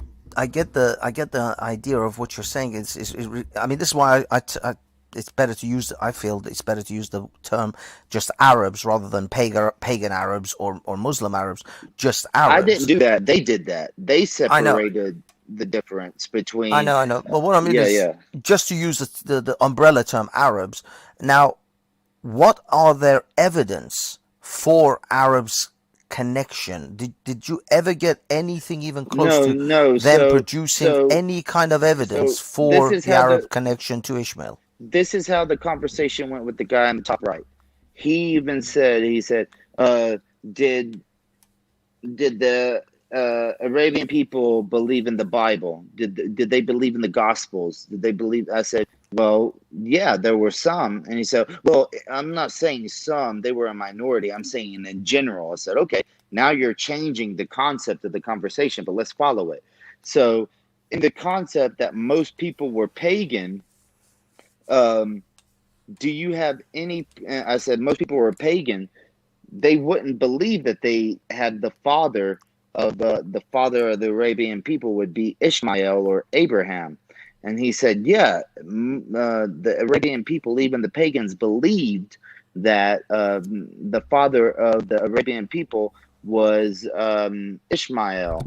And I said, can you provide evidence for that? And it was like a shitstorm after that, dude. It was like, oh, you're asking for evidences, this and that. You know, like, I don't have it, blah, blah, blah. But this is the point. That's a big claim. Exactly. Like that's a really big claim that the pagans believed that they had an ancestry to one person that is also the person that Muhammad claims to have an ancestry from, which means that they would all be able to claim a right to prophethood. Well, yeah, first of all, you're right. On that level, that means any Arab could claim to be a prophet, but of course, they would then have to substantiate that they actually are having communication with the creator of the universe, and maybe Muhammad could do that better than the rest of them that could claim to be prophets. Because there was one thing about at least Jesus's time, is that there were a lot of people who claimed to be the Messiah. Jesus wasn't the only one who claimed to be the Messiah. In Muhammad's time, there was no less than 6 people. I'd have to double check myself with that, but so there was no less than 6 people that were claiming to be prophets at the exact same time. I'm sure. In reality, there may even be more than that. Maybe there's only 6 that's been documented. But people were calling themselves prophets and messiahs left, right, and center back then. So even today. Yeah. Well, I mean, exactly. People do today as well. But what I mean is back then it was they had more credibility, or some of them could actually have a chance of expanding on their claims more than and have people follow them more than they do today, because today obviously our standard of evidence is even higher than back then. But nevertheless, lots of Arabs could claim to be prophets.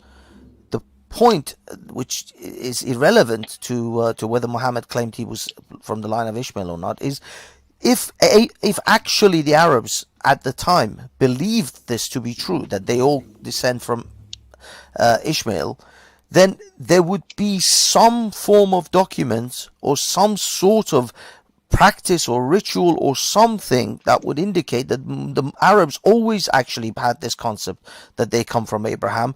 They don't believe in the God of the Jews, but they still held to the concept that they had, a lineage that went to Abraham. But I don't know, not even the Jews who were Arab, by the way, there were Arab Jews, or at least there were Jews who lived in the Arabian Peninsula at that time. Let me ask you guys a question. I want to change the topic a little bit, but I stay on the topic somewhat. Do you guys think there can be, how should I say, Islamic revolution? I don't want to say Islamic revolution, but cultural revolution, where such as You had You mean Reformation? like, You mean Yeah. Reformation. There we go. Reformation? Yeah. Reformation. There we go. Yeah, there we go. Reformation. Yeah, that's the word. Not directly by change. There would be no direct reformation in the sense of altering the text of the Quran. Muslims do not, because see, unlike Christianity, who claim that the Bible is an inspired words of No God. interpretation of the text. No, that's what I think is the interpretation of the text. Yeah. I changed it. Yeah, there will be. Oh, whoa! Sorry, somebody's. That's Why So Religious. Why so? Your microphone is insane right now. I don't know what the hell you're doing. Why so?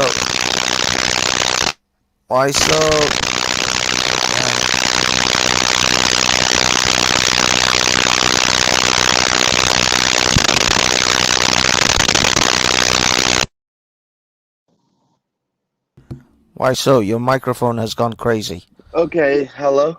Okay, you're back. You're back Okay, now. yeah, I had to jump in my car for a moment, so it tried to connect to my Bluetooth in my car. So Soil left. Your soil dropped. You I don't asked know. a Maybe question lost his about. connection as well. Yeah, that happens, man. StreamYards is not a very well programmed fucking live stream thing, without a doubt. It murders phones. It drops you instantly. But I would. We can talk about his Reformation thing. That's fine. But I do think that if you could, and I would actually support and like to hear your opinion, if you would go back and watch the live stream and listen to what is said and my position and what their position was, and let me know what you think. But yeah.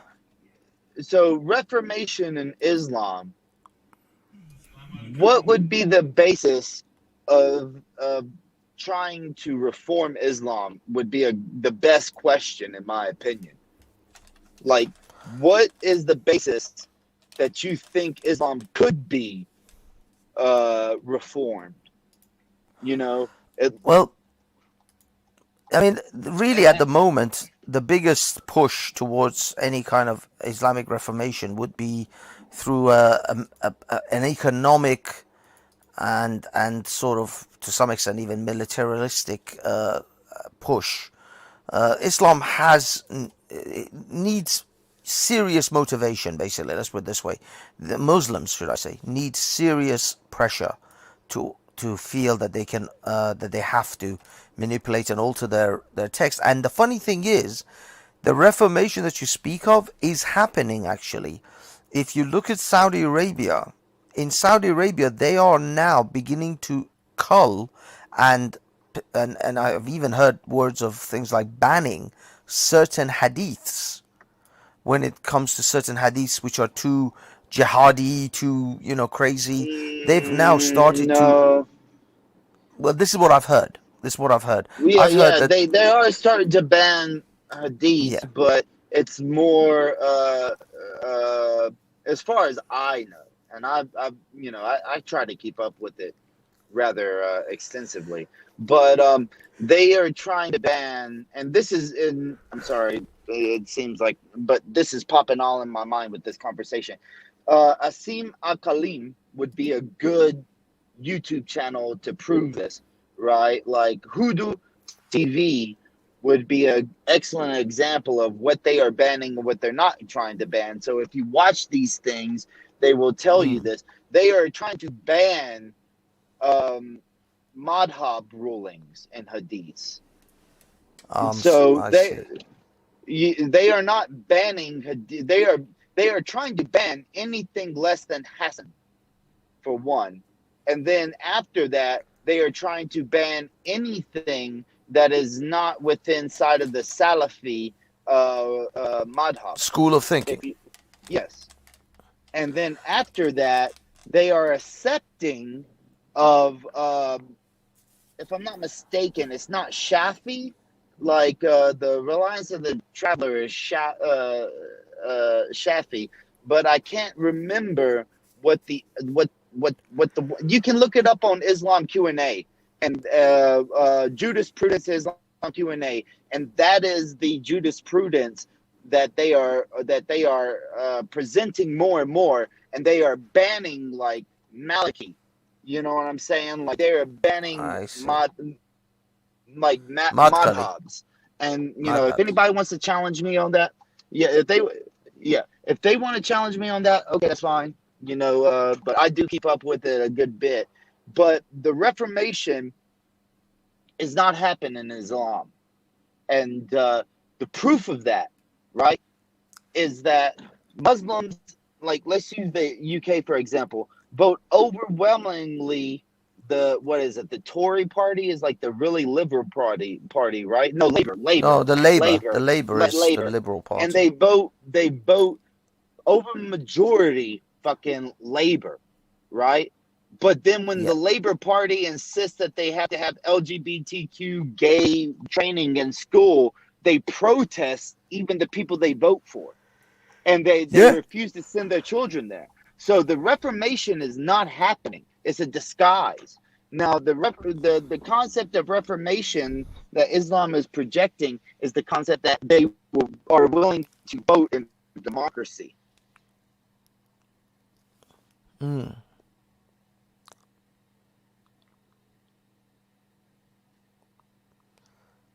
Damn. Born. I gotta go to So sleep, what do you man. think? I'm sorry. What do you think about that? To be honest, I haven't Because actually you looked you you because, said that you said that you believe that there's a Reformation going on. well, I So know that that's the there's. reason I Shall we asked you. say? Let me. I guess with the light of what you pointed out, I would say there is certainly alterations, or there's certainly a um, a singular narrative that is trying to be promoted and pushed by Saudi Arabia now. So they are now narrowing it down, like you said, the Madkhalis or the Madhabis or Madhabs, and they're trying to basically narrow this down to one form of interpretation of Islam, and try to sort of unify this and promote this one Well, form of also you Islam. could think of it. You could think of it as Wahhabism was technically a Reformation. Yeah, You get what I'm I mean, I saying? Like suppose. so technically a Reformation could be something that is even more extreme. Thank you. Yeah, I mean, I think there is definitely pressure on Saudi Arabia, because the West has put a lot of pressure Thank you, on sir. them, and so for that reason, yeah, they will eventually. They are having to force. I mean, I've seen scores of retranslations, especially on the online web versions of the Quran, where certain words are now being softened, if you like, to the Western palate, because they've retranslated things dramatically to try to soften it so that it's much more Yeah, palatable to and Westerners. now just to like um Soil's question about Reformation, right? Even if you eliminated the Hadiths and every Muslim became a Quranist, you would still have like Maverick X believing that it's okay to whip people.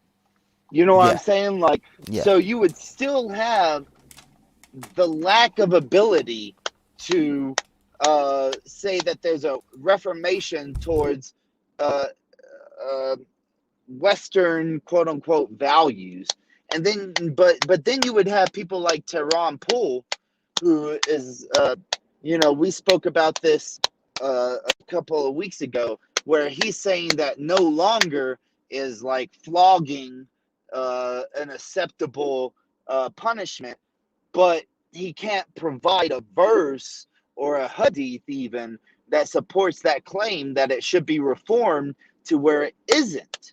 He has to follow scholars saying that they believe that the concept is that it shouldn't be that way.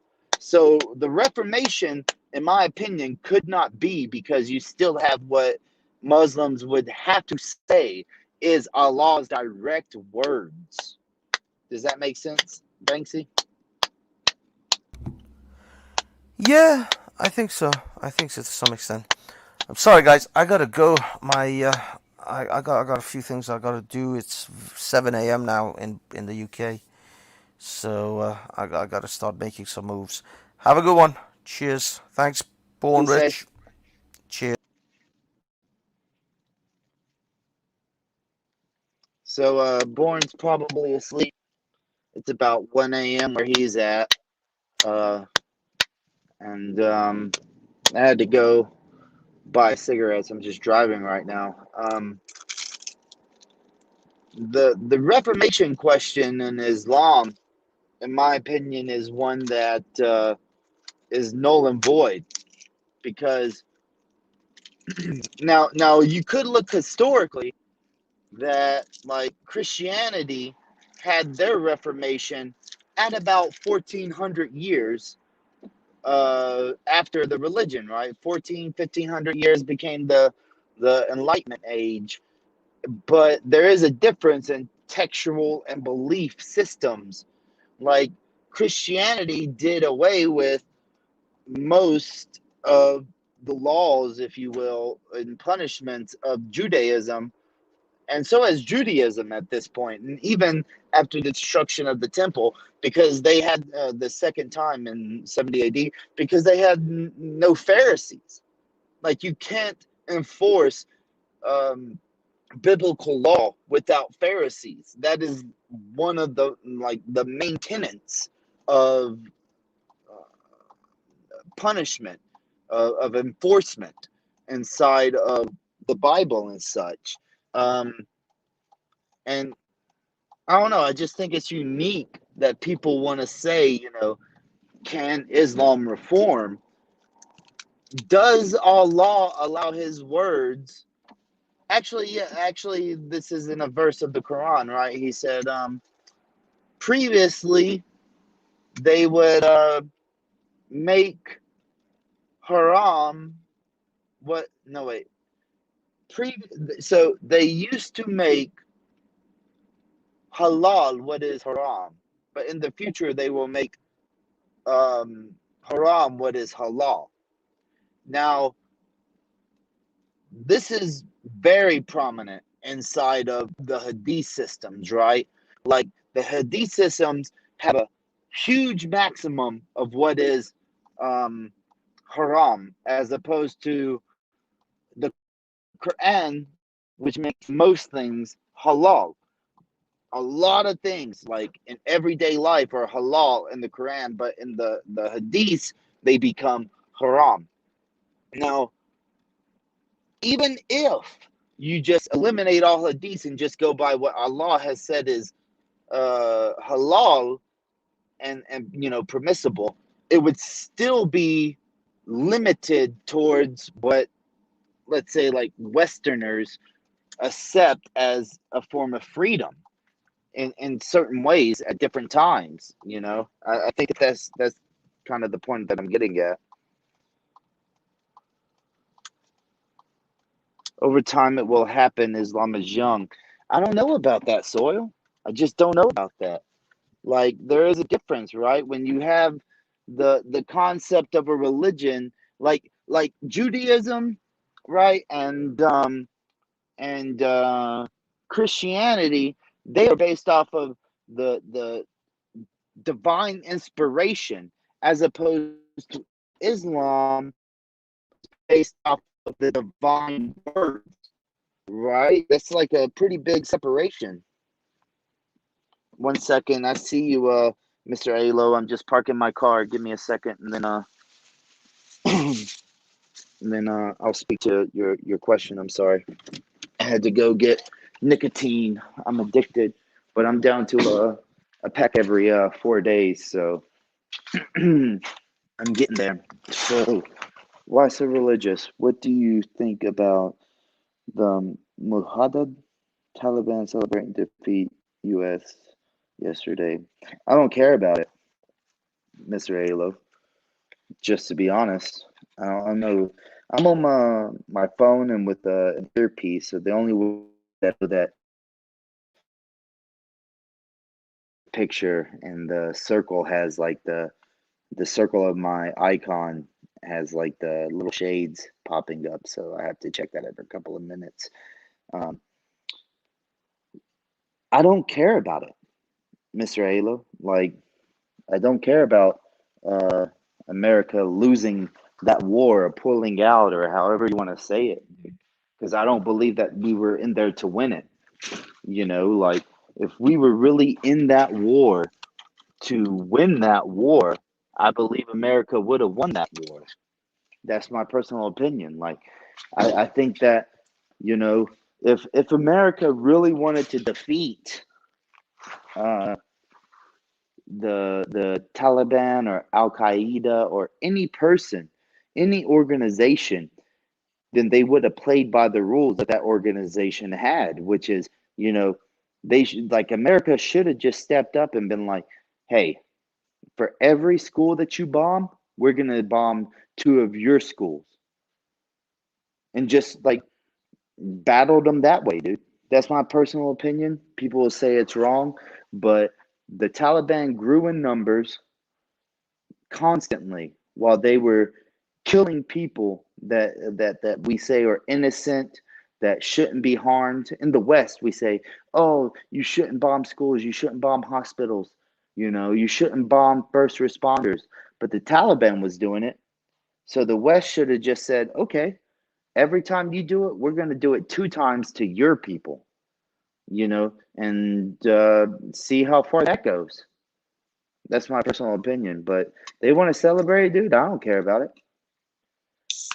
You know, like, it really doesn't bother me that people are celebrating a victory from their ideological beliefs, even if it defeats us. I think that's how I think about it, right? Like, why should I be upset that somebody won, even though it's not my home team? Kind of like in a sport, right? Like, you know, America's my home team in the Olympics, but if they get beat by Afghanistan in like soccer or basketball or whatever, you know, I shouldn't really care. Sawyer, you said, I'm glad you're not a commander. Yeah, but here's the thing, Soil. They played by the rules of their religion, and they won. So why shouldn't, if I'm trying to win, why shouldn't I play by their rules? That's the question. Like, the West puts on themselves this burden of like PR, of like, hey, we have standards from the Geneva Convention, humanitarian rights, but the people we're fighting don't have these same convictions. They don't have the same standards. No wonder we're going to lose. If you have an enemy, like the reason the Americans won the Revolutionary War is because they did not play by the standards of the British Army, which the British Army was marching into a field, had a little drummer boy and some flags being waved, and then people shooting at each other a few yards away from each other. America decided that's not how we're going to fight. We're going to fight while you're walking down a trail, we're going to shoot you from the trees. And we won that war. But then throughout time, the West thought that they could create rules that the rest of the world would follow inside of engagement of war. And the rest of the world that we started fighting, especially like Islamic Mujahideens, they do not apply themselves to those rules. They apply themselves to their religious rules. And they still gain followers, Soil. They still en masse gain more and more people. So why can't the US use their religious rules of warfare against them? That's the question. Like, why can't we? That I don't know. I think that's how I look at it, dude. I'm about winning. Okay? I'm not about tying. I'm not about nil, as they say for football and shit like that. Football, quote unquote, soccer across the world. Like, I'm not about ties. I'm not about not scoring points. I'm not about draws. You know what I'm saying? Like, I'm about victory. That's me. Everything I do, I try to gain the win. That's me personally. And maybe that's the problem that the West has for a long time now, is that we don't try to get victories. We try to just like get draws or stalemates. Like, oh, I hope you're okay. I hope you're okay. you know, and the Mujahideen, they definitely don't give one fuck about you feeling okay about the situation. You know what I'm saying? Like, that's just true. They don't. So why should I care, dude?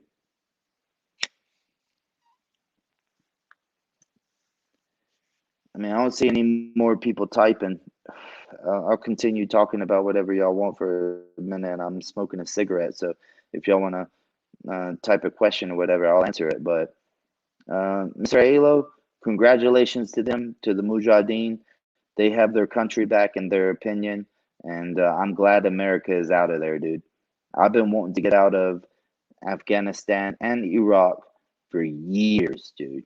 I don't think we should be there.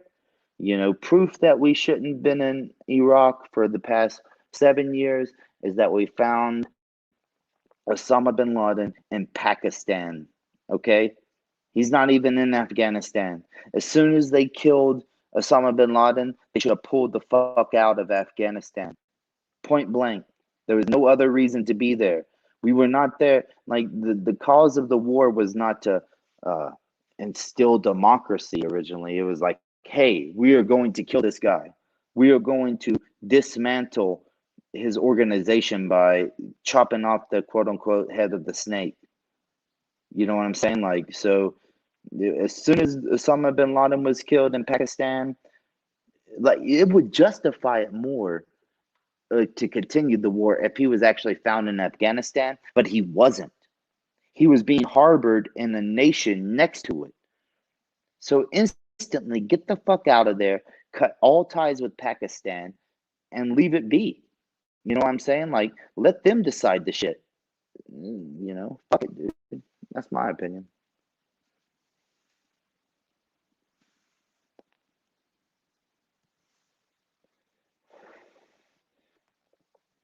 Like, I don't want war.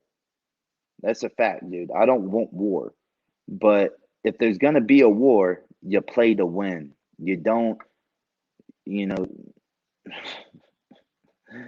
you don't just try to like stalemate it unless you are trying to get something out of it that is beyond victory. Like Julian Assange, before his whole ordeal, he mentioned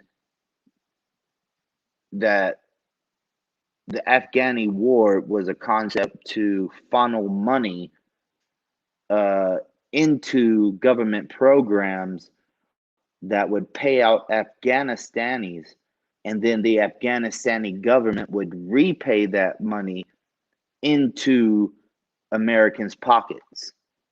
Now, that isn't really far fetched, in my opinion, you know, but how can 30K American veterans from Afghanistan war commit suicide while only 15 Mujahideen commit suicide? I don't know about those specific numbers, but if you just going off what you say, let's say it's true, I would say that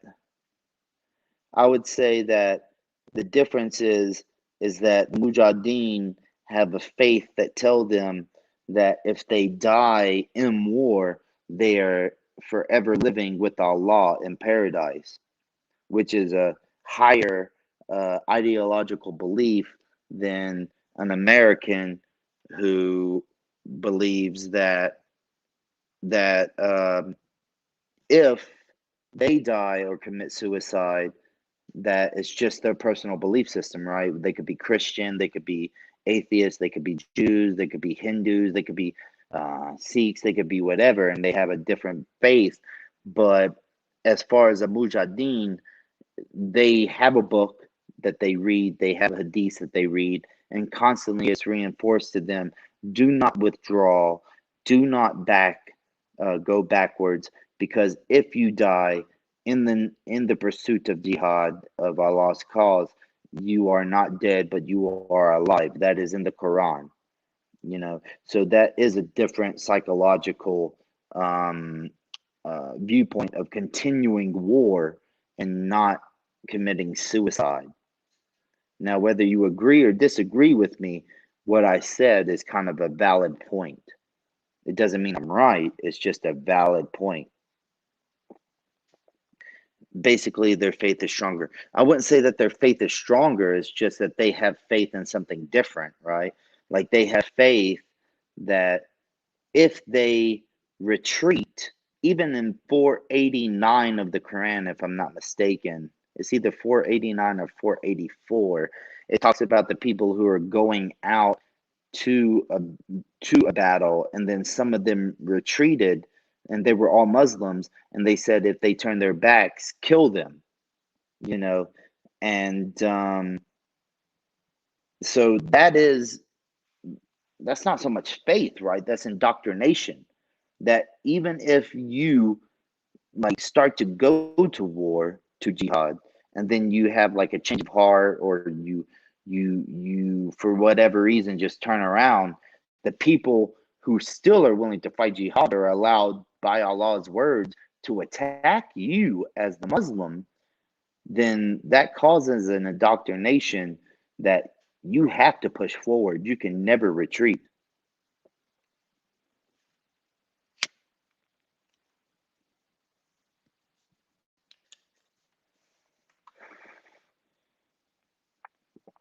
Tehran Pool, I don't know if you did you ever look up like where the basis is that the punishments for zina have changed? Just wondering.